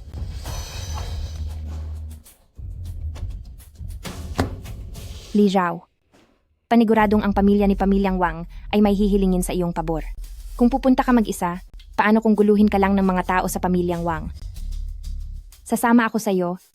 Baka sakaling makatulong pa ako. Xiaoyan, Qinghe, napakalakas ng loob ninyong dalawa na nangahas na ilipat ang mahigit 2 bilyong dolyar mula sa R, D para sa stock market. Ngayon ay wala ng pondo ang kumpanya, naniningil pa ang bangko ng mga utang, paano patatakbo ang kumpanya? Kayong dalawa, subukan nyo ngang magpaliwanag. Pa, gusto ko lang din namang kumita ng mas maraming pera para mabawasan ang bigat ng pasan nyo.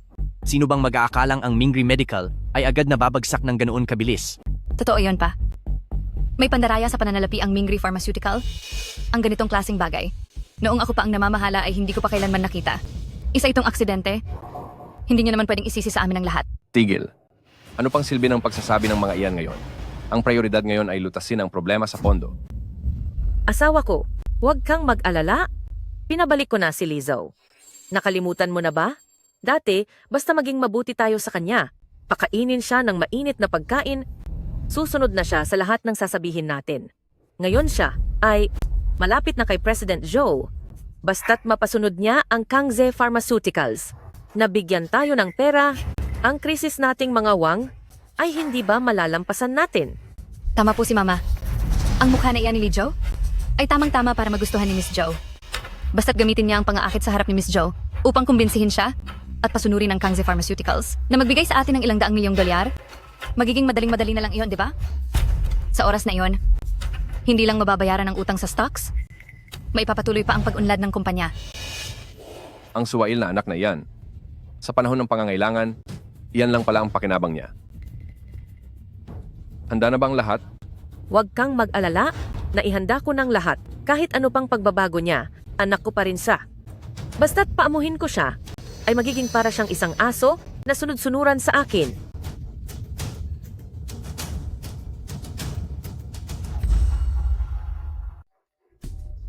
Ang taong walang utang na loob, nakabalik na. Xiao Zhao, sa wakas ay nakauwi ka na, halika, pasok ka dali. Siya na ba? Si President Zhou? Tuloy po kayo. Tungkol sa pagkain, hindi na po ako kakain. Ang pagbabalik ko rito ay para sa ilang bagay na dapat nating linawin ng tuluyan. Suwail na anak. Ang nanay mo, 3:00 pa lang ng hapon ay pumunta na sa palengke. Pagbalik ay nagluto agad, tapos ganyan ang asal mo? Wala ka na bang respeto sa nakatatanda? Tama siya, Xiao Zhou. Nagluto ako ng paborito mong steamed na isdang labahita. Halika, umupo muna tayo. Kung ano man yan, pag-usapan natin habang kumakain. Halika na.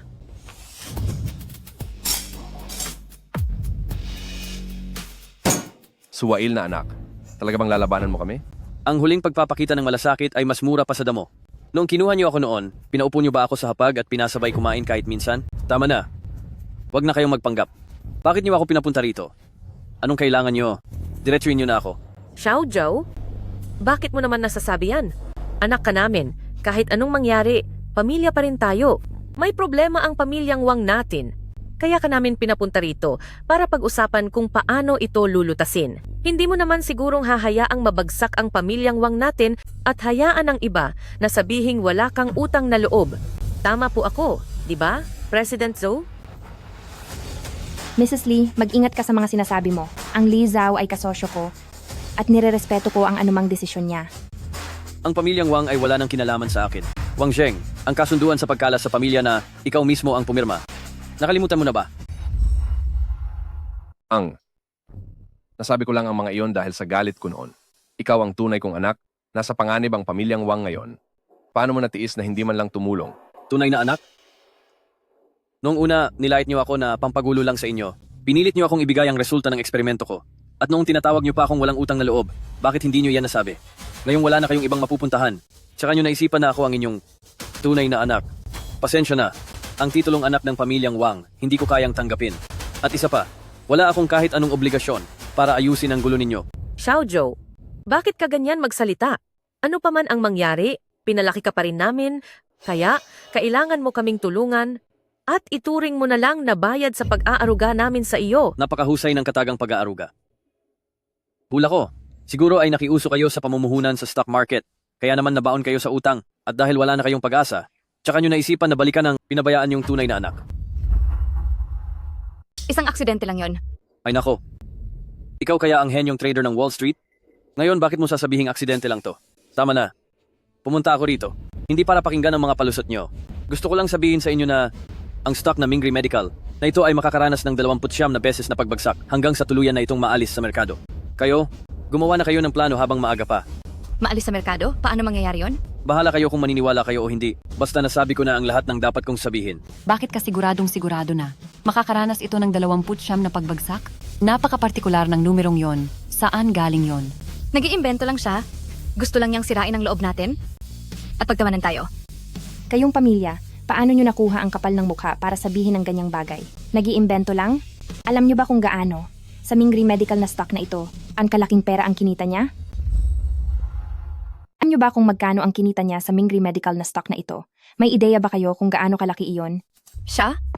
Kumikita sa stock market? At sa parehong stock pa na binili natin? President Zhou, nirerespeto ko at ang kakayahan ng Kangze Pharmaceuticals. Pero ang sabihing si Li Zhou ay kumita ng malaki sa stock na ito ngayong araw. Sigurado ba kayong marunong siyang magbasa ng K-line chart? Nagbibiro ka ba? 7 araw ang nakalipas. Si Li Zhou ay naglabas ng $1 bilyong at binili ang lahat ng stock sa Mingri Medical. At bago pa man magsara ang market, habang ang stock na ito ay nasa pinakamataas na limit nito, ibinigay na niya ang lahat at ibinenta na nagresulta sa netong kita na $1 bilyong. Ang bawat minuto ng kanyang pagkilos ay eksakto. Tapos sasabihin mong hula lang iyon? Ano? Kumita ng $1 bilyong? Paano niya nagawa iyon? Ito ang aking personal account. Sumunod ako kay Li Zhao at namuhunan ng $20 milyong at ngayon ay dumoble na ang halaga nito. Pagdating naman sa account ng Mr. Lee, dahil may kinalaman ito sa mga pondo at operasyon ng kumpanya. Balang araw, papasend ko sa aking assistant ang screenshot sa email ng Mr. Wang para makita ninyo kung paano.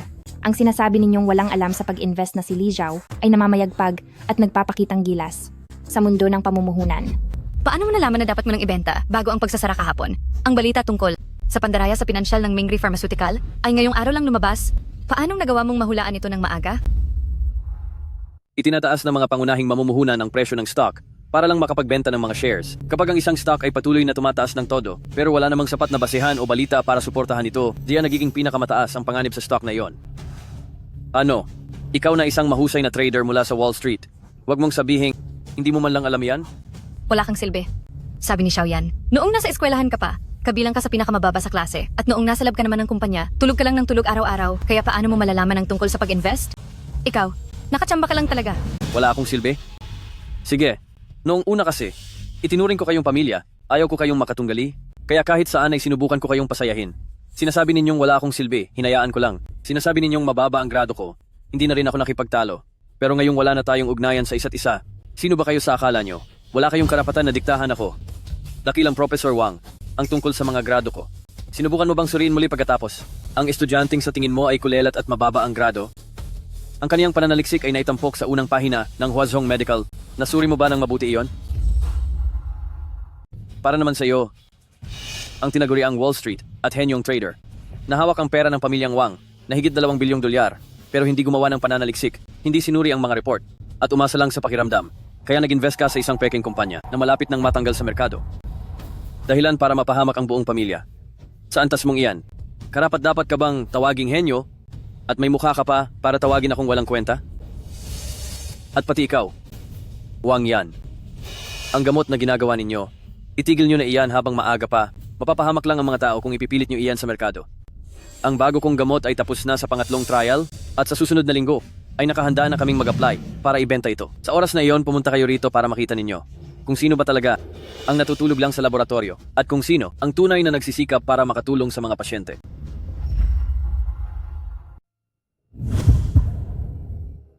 Lapastangan na anak, may kinakaharap na krisis ang pamilyang Wang natin ngayon. Hindi mo na nga kami tinutulungan, pinagtatawanan mo pa kami? Dahil nag-invest ka sa stocks at kumita ng $1 bilyong, hindi mo ba iyon pwedeng ilabas para isalba ang pamilyang Wang natin? Nananaginip ka. Kumita ako para makagawa ng bagong gamot at makatulong sa mga pasyente, hindi para tapalan ang mga utang mula sa palpak ninyong paglalaro sa stock market, lalong hindi para hayaan kayong magpatuloy sa paglulustay ng pera. Lapastangan na anak. Napakawalang galang mong anak. Ang stock ng Mingri Medical na ito, siguradong mawawala na sa market. Sinabi ko na sa inyo, mas mabuti pang gumawa na kayo ng plano. Nang maaga, ito na ang huling pagpapakita ko ng malasakit sa inyo. Sa susunod, huwag niyo na akong guluhin. Wala na tayong ugnayan sa isa't isa. At hindi ko na kayo tutulungan. Kung gayon ang pamilyang Wang natin, hindi ba't tapos na tayo nito? Kapag nalugi na tayo, paano na ang buhay ko pagkatapos nito? Xiao Zhao, alam na ni Mama na nagkamali siya. Pwede ba tayong bumalik sa dati? Sa pagkakataong ito, magsisikap ang iyong ina na maging mabuti sa iyo. Noong kailangan kita, wala kang binigay na kahit anong pagmamahal sa akin. Ngayong hindi ko na kailangan, hindi mo na kailangan magpanggap pa sa harap ko. At isa pa, ibenta nyo na ang kumpanya hanggat maaga pa. Ang perang makukuha nyo ay sapat na para sa pamilya nyo na mamuhay ng matiwasay ng ilang taon, kaysa sa huli kung kailan wala na kayong lahat at tuluyan ng wala na, pati matitirhan ay mawawala rin. Ang pamilyang Wang na iyon ay negosyong binuo ng maraming henerasyon, iyon ang buhay ko, at kahit mawala pa ako, hindi ko iyon ibebenta. Ikaw ang bahala kung ibebenta mo o hindi. Ang taong si Wang Yan ay napakasama ng pagkatao at wala namang tunay na kakayahan. Maliban sa galing niyang maghugas ng kamay, mahilig pa siyang maglaro ng isipan. Kaya kayo, mas mabuting paalisin niyo na siya sa kumpanya habang maaga pa, paalisin sa pamilyang Wang. Dahil kung hindi, ang kahahantungan ninyo ay mas malala pa rito. Kuya, bakit mo naman nasasabi iyan tungkol sa akin? Ginagawa ko rin naman ito para sa ikabubuti ng pamilyang Wang. Sa pagkakataong ito, minalas lang talaga ako ng kaunti. Kung totoo man iyan, ikaw mismo ang nakakaalam sa puso mo. Pamilya ko pa rin naman sila. Pero ang Wang Yan na iyan ay masama ang intensyon. Nasabi ko na ang lahat ng dapat kong sabihin. Kung makikinig ba sila o hindi, nasa kanila na iyon. President Zhao, tara na. Xiao Zhao, Papa, nagkamali talaga kami. Nang ilathala ang thesis ni Xiao Zhou, agad itong naging laman ng usap-usapan sa mundo ng medisina. Ang Jiangcheng University ay iniimbitahan na siya ngayon para bumalik at mag-lecture. Sana, kung kapatid ko pa rin siya, siguradong napakaganda nito dahil magagamit ko ang kanyang posisyon bilang ate para maging vice president. Ate, sa tingin mo kung naging mabuti lang sana ako sa kanya noon? Bago pa ako nag-invest sa Mingri Pharmaceutical? Sasabihan kaya niya ako ng maaga? Kung ganoon ay hindi sana ako nalugi ng mahigit 2 bilyong dolyar na nagpabagsak sa pamilya natin. Kasalanan ko dahil wala akong silbi, kung noong una ay hindi ako nakinig kay second sister at hindi nagnakaw ng pondo para sa research para lang i-trade sa stock market, hindi sana mawawala ang lahat ng kaginhawaan ng pamilya natin. Siguro dapat na lang akong umalis sa bahay na ito para hindi na ako maging pabigat pa sa inyo. Ano bang pinagsasabi mong kalokohan? Simula ngayon, ituturing na kitang sariling anak ni Wang Zheng at ang magiging tagapagmana ng pamilyang Wang. Sige po, Papa. Pero ang dahilan ng sitwasyon natin ngayon sa bahay ay ang Li Zhao na iyon. Nabalitaan ko na, maglalabas na siya ng bagong gamot. Basta makuha natin ang formula ng kanyang bagong gamot at tayo ang maglalabas nito sa merkado, hindi ba makakatulong iyon para sa pamilyang Wang na malagpasan ang krisis? Tama ka. Pagdating ng oras, mapapabalik ko siyang muli. Paluluwalhatiin ko siya at paluluhurin para ipagpatuloy ang pagsasaliksik para sa atin. Malungkot ka ba? Siguro nga. Marahil, ito na ang tadhana ko. Ang mapag-isa at walang masandalan. Hindi sigurado iyan. Nandito naman ako para samahan ka.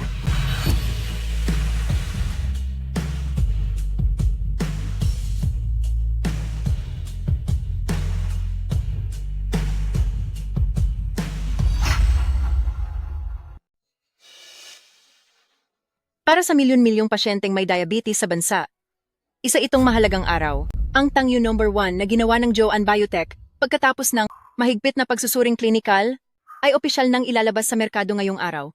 Ngayon, bigyan po natin ng isang masigabong palakpakan ang President Zhao ng Joan Biotech para ipakilala sa atin ang bagong gamot na ito.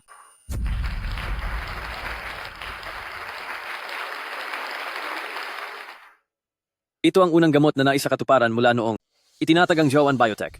Dumaan ito sa 3 yugto ng klinikal na pagpapatunay na may kakayahang itaas ang kontrol sa blood sugar ng mga pasyente ng hanggang 80% at madoble ang kalidad ng kanilang buhay.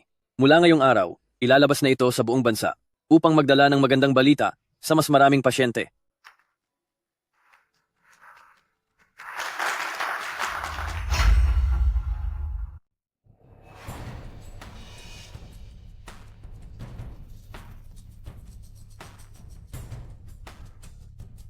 Bakit narito si pamilyang Wang? Sa inyong lahat, pumunta kami rito ngayon dahil gusto naming sabihin sa inyo ang katotohanan. Katotohanan? Dati nang nagtatrabaho si Li Zhou sa research and development ng Renwang Pharmaceuticals. Ngayon mayroon pa bang sa pagitan ng pamilyang Wang at Li Zhou na mga nakatagong sikreto? Tama po ang hinala ninyo. Nandito ako ngayon para isiwalat sa lahat ang sikretong ito. Iyon ay, Li Zhou, itong Tangyu number 1 mo ay hindi mo naman sariling gawa, kundi ninakaw mo ang teknolohiya naming mga taga-pamilyang Wang. Ang mga resulta para sa gamot sa diabetes ng Renwang Pharmaceuticals ay pinalitan mo lang ng pangalan para ibenta. Nasaan ang hustisya roon? Mga kaibigan sa media, si Li Zhou ay dating empleyado sa lab ng Renwang Pharmaceuticals. Ninakaw niya ang pangunahing formula at clinical data ng gamot sa diabetes at biglang naging tagapangulo ng Zhou-An Biotech. Isa itong malinaw na pagnanakaw.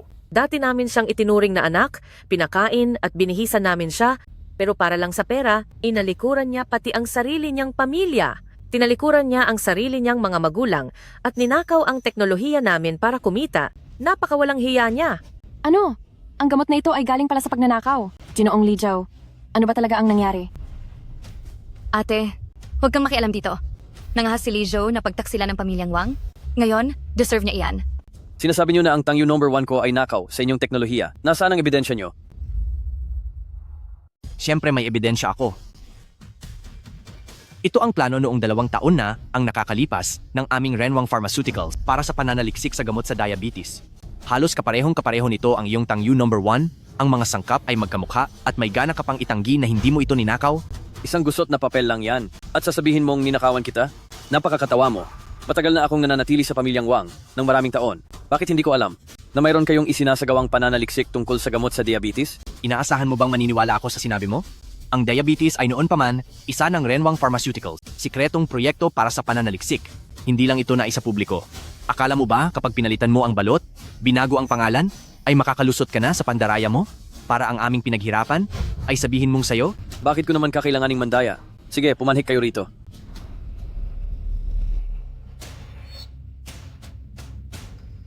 Ang mga taong nandito sa entablado, hindi na sila banyaga sa pamilyang Wang, hindi ba? Sila ay nagtrabaho sa pamilyang Wang ng mahigit 10 taon.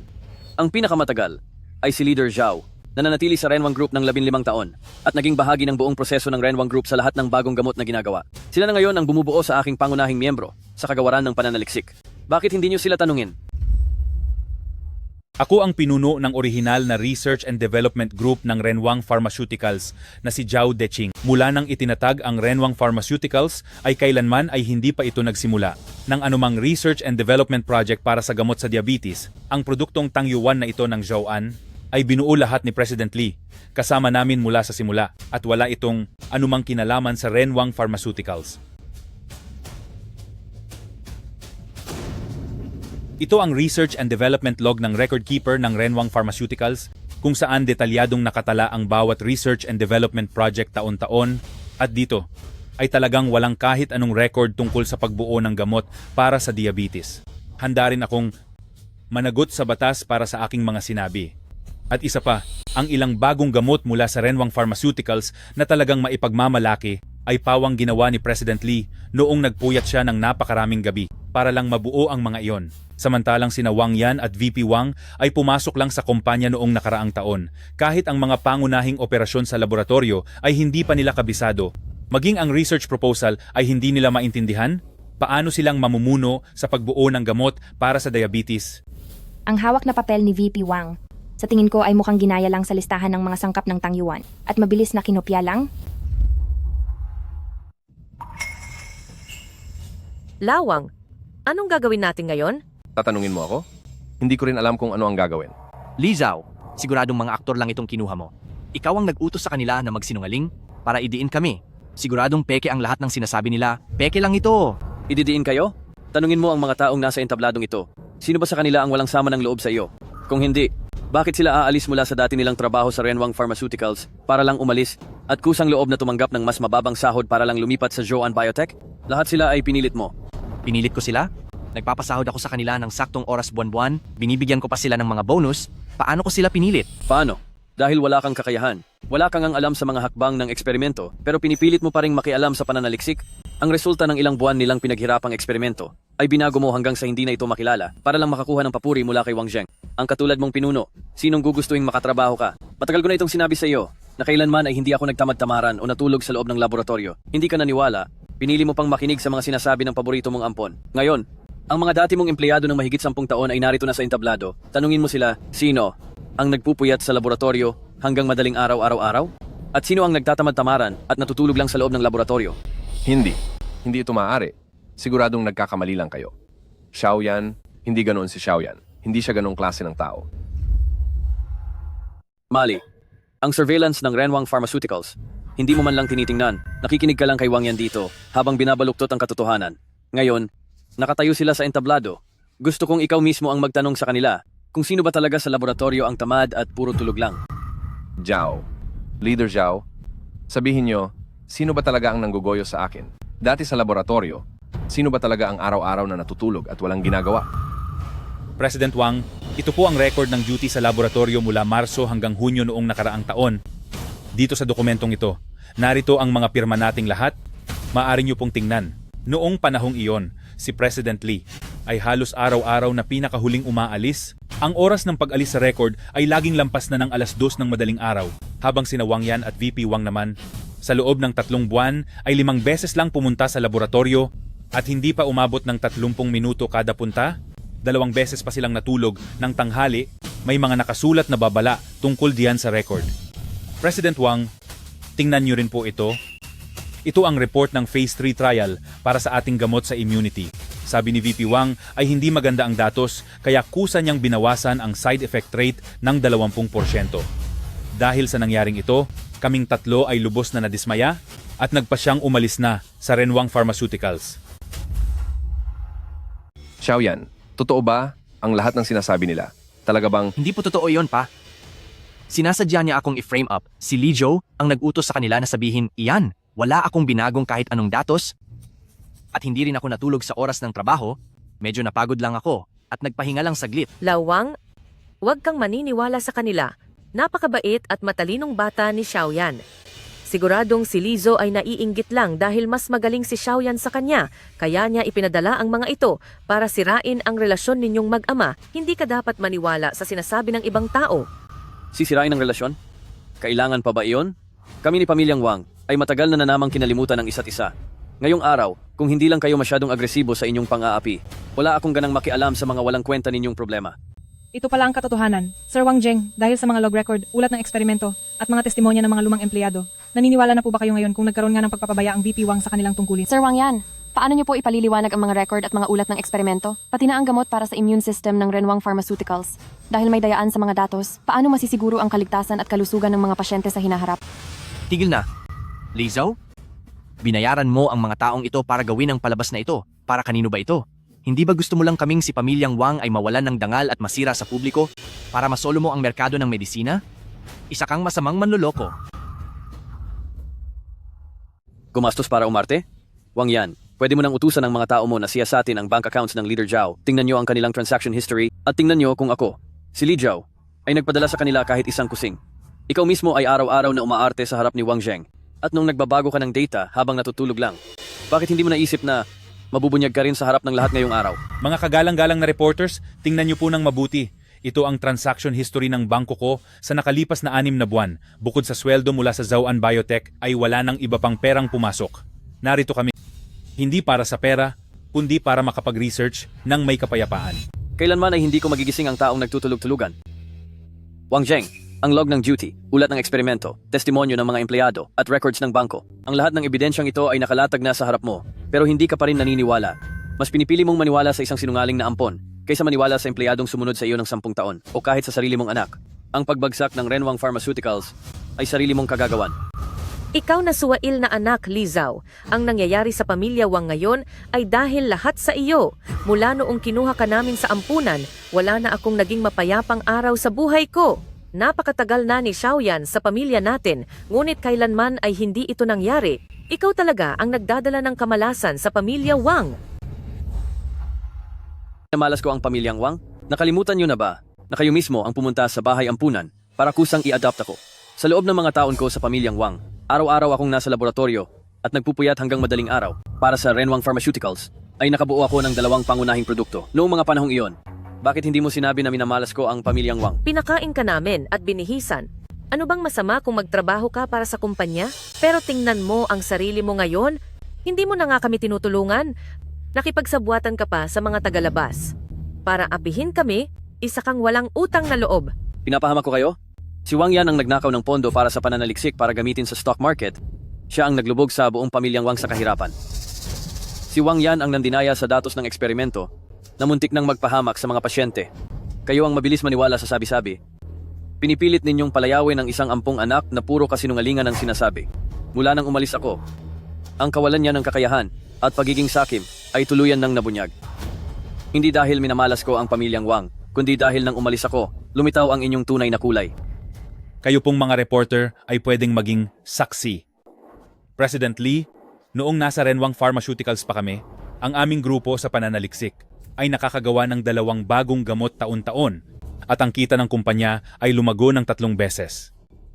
Pero mula nang si Wang Yan at si VP Wang ang humawak ng departamento ng pananaliksik, bukod sa wala nang lumabas na bagong gamot, ay nilustay pa nila ang pondo ng pananaliksik para sa stocks at lahat ay nalugi. Ito ang naging sanhi ng kasalukuyang problema ng kumpanya. Miss Liching, sa harap ng testimonya ni Leader Zhao, ano ang masasabi niyo tungkol dito? Sa tingin niyo po ba ang pagbagsak ng pamilyang Wang ay dahil talaga kay Li Jiao? Sa Renwang Pharmaceuticals, gaano ba talaga kalaki ang eksaktong halaga ng pondong nilustay nila? Magkano ba ang nagastos ng Renwang Pharmaceuticals mula sa pondo para sa pananaliksik? Ano ang eksaktong halaga nito? Lizaw, huwag kang sumobra. Dapat ay ayusin natin ang mga problema ng pamilya sa pribadong paraan. Pero sa harap ng maraming media na ito ay hindi mo tinatantanan ang pamilyang Wang namin, hindi ba't ang gusto mo lang ay sirain ang aming pangalan? Para masolo mo ang medisina ng Jiang Cheng. Huwag kang magpanggap na napakabuti mong tao. Sa kaloob-looban mo, isa ka lang maliit na tao na gagawin ng lahat. Gaano man kasama, para lang sa sariling interes. Gagawin ang lahat para sa pera? Nagpuyat ang aming grupo ng napakaraming gabi at araw. Ilang bilyong dolyar ang ginamit sa pananaliksik ng bagong gamot na ito. Tapos sa paningin mo, ay kasamaan lang ang ginagawa ko? Huwag ka nang magkunwari. Noong nasa pamilyang Wang ka pa, ay ninakaw mo ang aking kwintas na Jade. Ang katulad mo na magnanakaw at masamang bata-bata pa lang, huwag mong isipin na porke naka-Amerikana ka na at nakatayo sa mataas na entablado para atakihin ang magulang mo, ay magmumukha ka ng isang kagalang-galang na tao. Naggagawa ako ng gamot. Hindi para lang kumita ng pera. Sige, dahil sinasabi mo na para sa pera ay naging masamang tao na ako. Ngayong araw na ito, sa harap ng media at sa harap ng lahat ng manonood, mayroon akong mahalagang anunsyo. Ang bagong gamot na ginawa ng Zhao Group, ang Tangyu No. 1, ay ilalabas na ngayong araw. Hanggang sa katapusan ng taong ito ay ibibigay ng libre para sa lahat ng pasyente.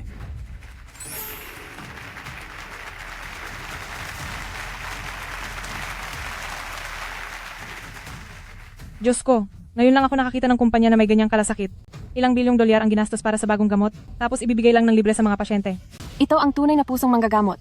Ibinigay ni President Lee ang buong puso niya sa pananaliksik, pero sinasabi pa rin ng pamilya niya na mukha siyang pera. Anong klaseng pamilya ba sila? Para lang siraan si President Lee, gumagawa sila ng mga kwentong hindi ka panipaniwala. Sila talaga ang mga taong walang awa at desperado.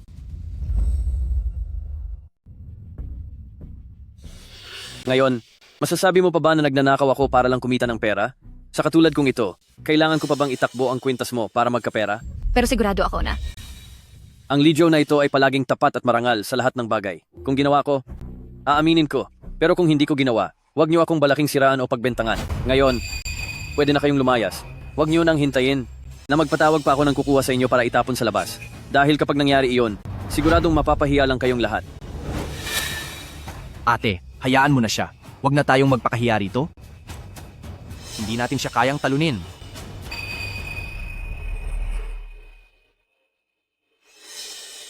Paumanhin po sa nangyari. Isa lamang iyong malaking gulo kanina. Ngayon, magpatuloy na tayo sa ating paksa.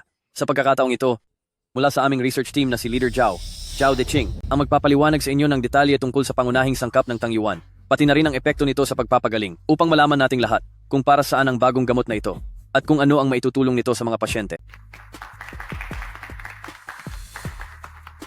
Sa lahat po ng mga kaibigan natin sa media at sa mga nanonood po, ang mga pangunahing sangkap ng Tangyuan ay binuo ng aming team sa loob ng maraming araw at gabi. Puyat na puyat kami bago pa namin nabuo ang isang pangunahing plano para sa pananaliksik na ito.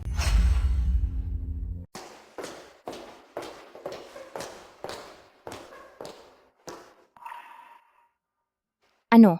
Pagkatapos malutas ang kaguluhan, nagtatago ka rito para makahinga ng maluwag? Pasensya na, hindi ako nakipag-usap sa iyo.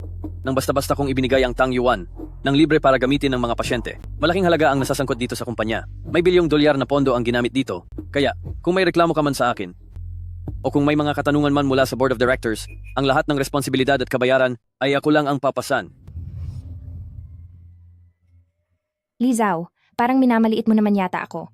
Ito, anong ibig mong sabihin?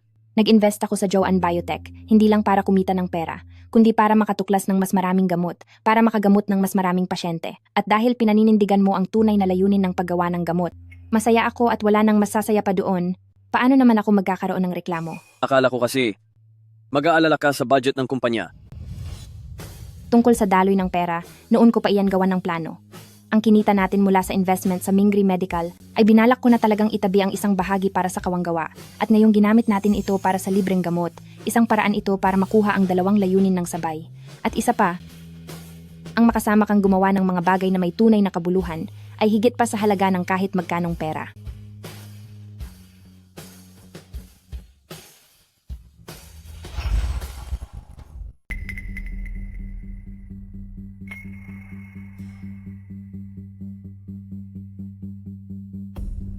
Sa nakikita ko ngayon, noong una ay talaga namang nagawa nating pagbintangan ang batang si Xiao Zhou. Ngayong araw, may pinapunta ako sa laboratorio para kunin ang nakalipas na 3 taon ng mga video monitoring data. Ang batang si Xiaoyan, ang pagkatao niya ay talaga namang napakasama at hindi katanggap-tanggap. Sa loob ng ilang taon, ang batang si Xiaoyan ay halos hindi man lang tumuntong sa laboratorio, pero sa harap ko, araw-araw niyang sinasabi na si Xiao Zhao ay tamad at tulog lang ng tulog, baligtad ang katotohanan at puro paninira lang, naniwala naman tayo sa kanya ng ganoon lang. Sila Zhao Deqing ay matatagal na naging kasama ko, mahigit 10 taon ng mga empleyado, hindi sila gagawa ng mga kwento. Mas pipiliin ko pang maniwala na panandalian lang nalito si Xiaoyan dahil hindi ko matanggap na nagpalaki pala ako ng isang walang utang na loob na sinungaling at hindi ko kayang aminin na napakalaki ng pagkukulang ko kay Li Zhu. Lahat tayo ay nagkamali, naniwala tayo sa sinabi ng ampon nating anak habang ang sarili nating anak ay itinuring nating basura at itinuring nating pabigat. Pinalayas ko pa siya sa may pinto ng kusina para kumain ng tira-tira, pinilit ko siyang ibigay ang kanyang pananaliksik, pinapirma ko pa siya ng kasunduan na putulin ang ugnayan sa atin at tuluyan siyang pinalayas sa bahay. Bakit ba ako naging napakahangal? Kasalanan nating lahat. Nabulag tayo ng sarili nating maling akala. Hindi nakapagtatakang ayaw na tayong kilalanin ni Li Zhao, kasalanan nating lahat. Na si pamilyang Wang ay humantong sa ganitong sitwasyon. Ano kaya kung harapin natin si Xiao Zhou upang aminin ang ating mga pagkakamali, palayasin natin si Wang Yan sa bahay na ito? Sa tingin mo ba ay magbabago ang isip ni Xiao Zhou at kikilalanin niya uli tayo? Tingin ko ay pwede nating gawin iyan. Pagkatapos nito, maghahanap ako ng tao para ilipat ang lahat ng stocks kay Xiao Zhou. Dahil lang ba kay Li Zhou, kaya niyo ako palalayasin? Huwag niyong asahang mangyayari iyan. Medyo masama ang pakiramdam ko. Magpapahinga muna ako sa kwarto. Ano man ang mangyari ngayong araw, dapat niyong mahanap si Li Zhu at pabalikin siya rito.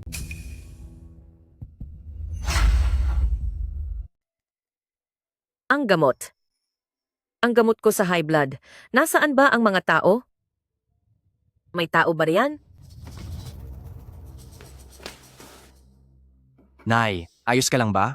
Buti na lang dumaan ako at may narinig akong ingay, kaya pinaghandaan na kita ng gamot. Ang bait mo talaga.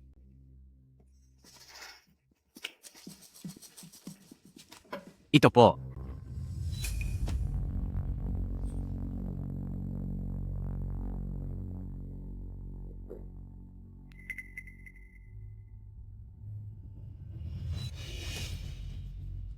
Ikaw, ano itong gamot na ipinainom mo sa akin? Bakit? Bakit masama ang pakiramdam ko? Gamot iyan para tapusin ka na. Nay, hindi ba't balak niyo ni tatay na palayasin ako para lang pabalikin si Li Zhou? Paano ko naman hahayaang mangyari ang gusto niyo? Xiaoyan? Nanay mo ako? Paano?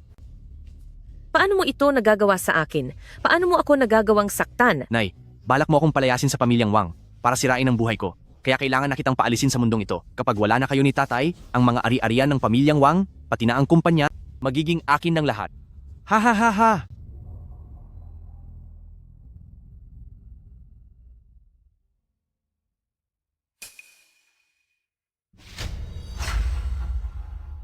Nay, oras na po para uminom ng gamot niyo. Huwag kang magpanggap na mabait dito. Ayaw kong pagsilbihan mo ako. Tawagin mo si Xiaoyan. Lumabas po si Xiaoyan para makipagkita sa mga kaibigan niya. Hindi pa siya makakabalik agad. Nay, anak niyo rin naman po ako. Bakit po parang hindi sapat iyon? Sus, paano mo naman maikukumpara ang sarili mo kay Xiaoyan? Baka mamaya ay saktan mo pa ako? Mula ka lang naman sa ampunan, ano kayang masamang plano ang nasa isip mo? Hinding-hindi ako magpapasilbi sa iyo.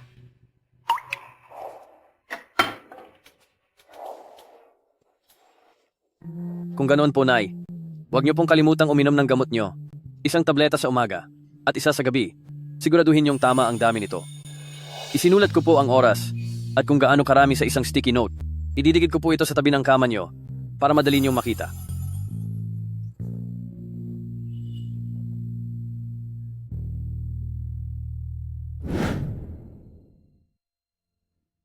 Xiaozhou, patawad, nagkamali ang iyong ina.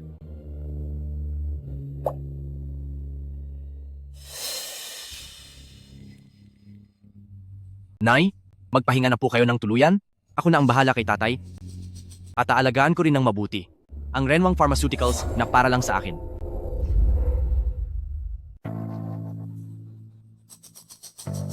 Ma, hindi maganda ang pakiramdam nyo? Kumusta na po kayo ngayon? Ma, ayos lang ba kayo? Gising po kayo. Huwag niyo po akong takutin, Ma. Ma, anong nangyayari? Magsalita po kayo. Ito, ano ba talagang nangyayari? Pa, ate, hindi ko rin po alam. Pagdating ko po, wala na si Mama. Ma, sorry po. Dapat mas maaga akong dumating para hindi sana kayo napaano. Pa, anong gagawin natin? Wala na akong nanay simula ngayon. Wang Yan, kung paano nawala si Mama, talaga bang wala kang alam? Ate, anong ibig mong sabihin? Ate, anong sinasabi mo? Hindi kita maintindihan. Ma, Hindi mo maintindihan? Wang Yan, kalahating oras na ang nakakaraan, pumasok ka sa kwarto ni Mama. Nakunan ito ng CCTV, kitang-kita ang lahat. Ano pang idadahilan mo? ito. Paano ka nagkaroon ng kopya ng CCTV? Hindi ba sa sala lang at sa hallway may mga CCTV? Mula nung huling medical exchange conference, nararamdaman ko nang may mali sa'yo. Kaya sa kwarto ni na Papa at Mama, pati na sa may kanto ng hagdan, naglagay ako ng mga secret camera. Hindi ko akalaing makukuhanan ng ebidensya ang pananakit mo kay Mama. Xiaoyan, totoo ba ang sinasabi ni Zixia? May kinalaman ka ba sa pagkawala ng nanay mo? Aking kapatid. Bakit mo nagawa yon? Nanay mo yon. At ano naman kung ganoon? Kung hindi niya lang ako pinalayas sa pamilyang Wang, pagkatapos ng lahat ng isinakripisyo ko para sa pamilyang Wang, siya ang nagtulak sa akin sa alanganin. Ang mga ari-arian ng pamilyang Wang ay nararapat lang na mapunta sa akin.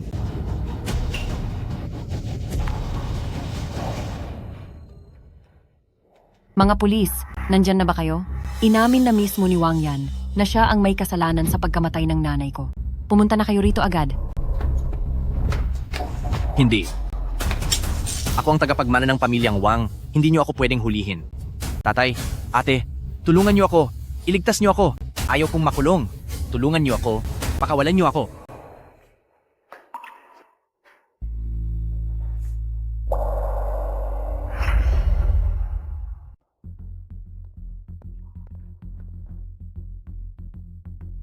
Anong ginagawa mo rito? Ito ay para sa Renwang Pharmaceuticals. Ang paglilipat ng stocks, napirmahan ko na ito. Kapag napirmahan mo na ito, ang pamilyang Wang ay mapupunta na sa iyo.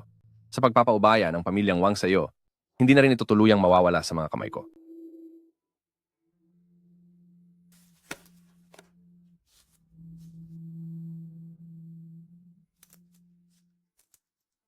Sige, sumasang-ayon ako sa pagbili ng Renwang Pharmaceuticals. Pero hindi ito para sa pamilyang Wang. Sa susunod, Pagsasamahin ko ang dalawang kumpanya, isusulong ang pananaliksik at magpapatuloy sa paggawa ng mga bagay na may saysay para sa mga pasyente. Si mataas na opisyal na Wang ay nahatulan na ng kamatayan at nakatakda na ang parusa sa susunod na linggo. Nagkamali ang tatay noon at nagkulang ako sa iyo. Ang mga nangyari sa nakaraan ay hayaan na nating lumipas. Ngayon ay gusto ko lang mag-focus sa pananaliksik. Ang mga galit sa nakaraan ay matagal nang hindi mahalaga. Mabuti, mabuti. Wala na ang nanay mo kung mapapatawad mo si Papa. Sa susunod, kapag may libreng oras ka, bumisita ka naman sa Papa mo. Kahit sandali lang sana. Li Jiao. Magandang balita. Ang aplikasyon natin para sa paglista ng Joanne Biotech sa stocks na aprubahan na ng Securities and Exchange Commission, magiging listed company na tayo. Ang galing! Kapag naging listed company na tayo, makakaipon tayo ng mas maraming pondo, mapapalaki natin ang research team, at makakagawa pa tayo ng mas maraming mahahalagang bagay. Tito, sa susunod na buwan ay ikakasal na kami ni Li Jiao at magsasama na kami. Sa araw na iyon, dapat po ay naroon kayo bilang witness namin. Dapat tayong buong pamilya ay magsama-sama ng masaya. Ako, pwede ba akong pumunta? Pumunta ka kung gusto mo. Kung ayaw mo naman, okay lang. Sige, siguradong pupunta ako. Kapag nakita ko kayong kinasal, magiging payapa na ang loob ng Papa mo.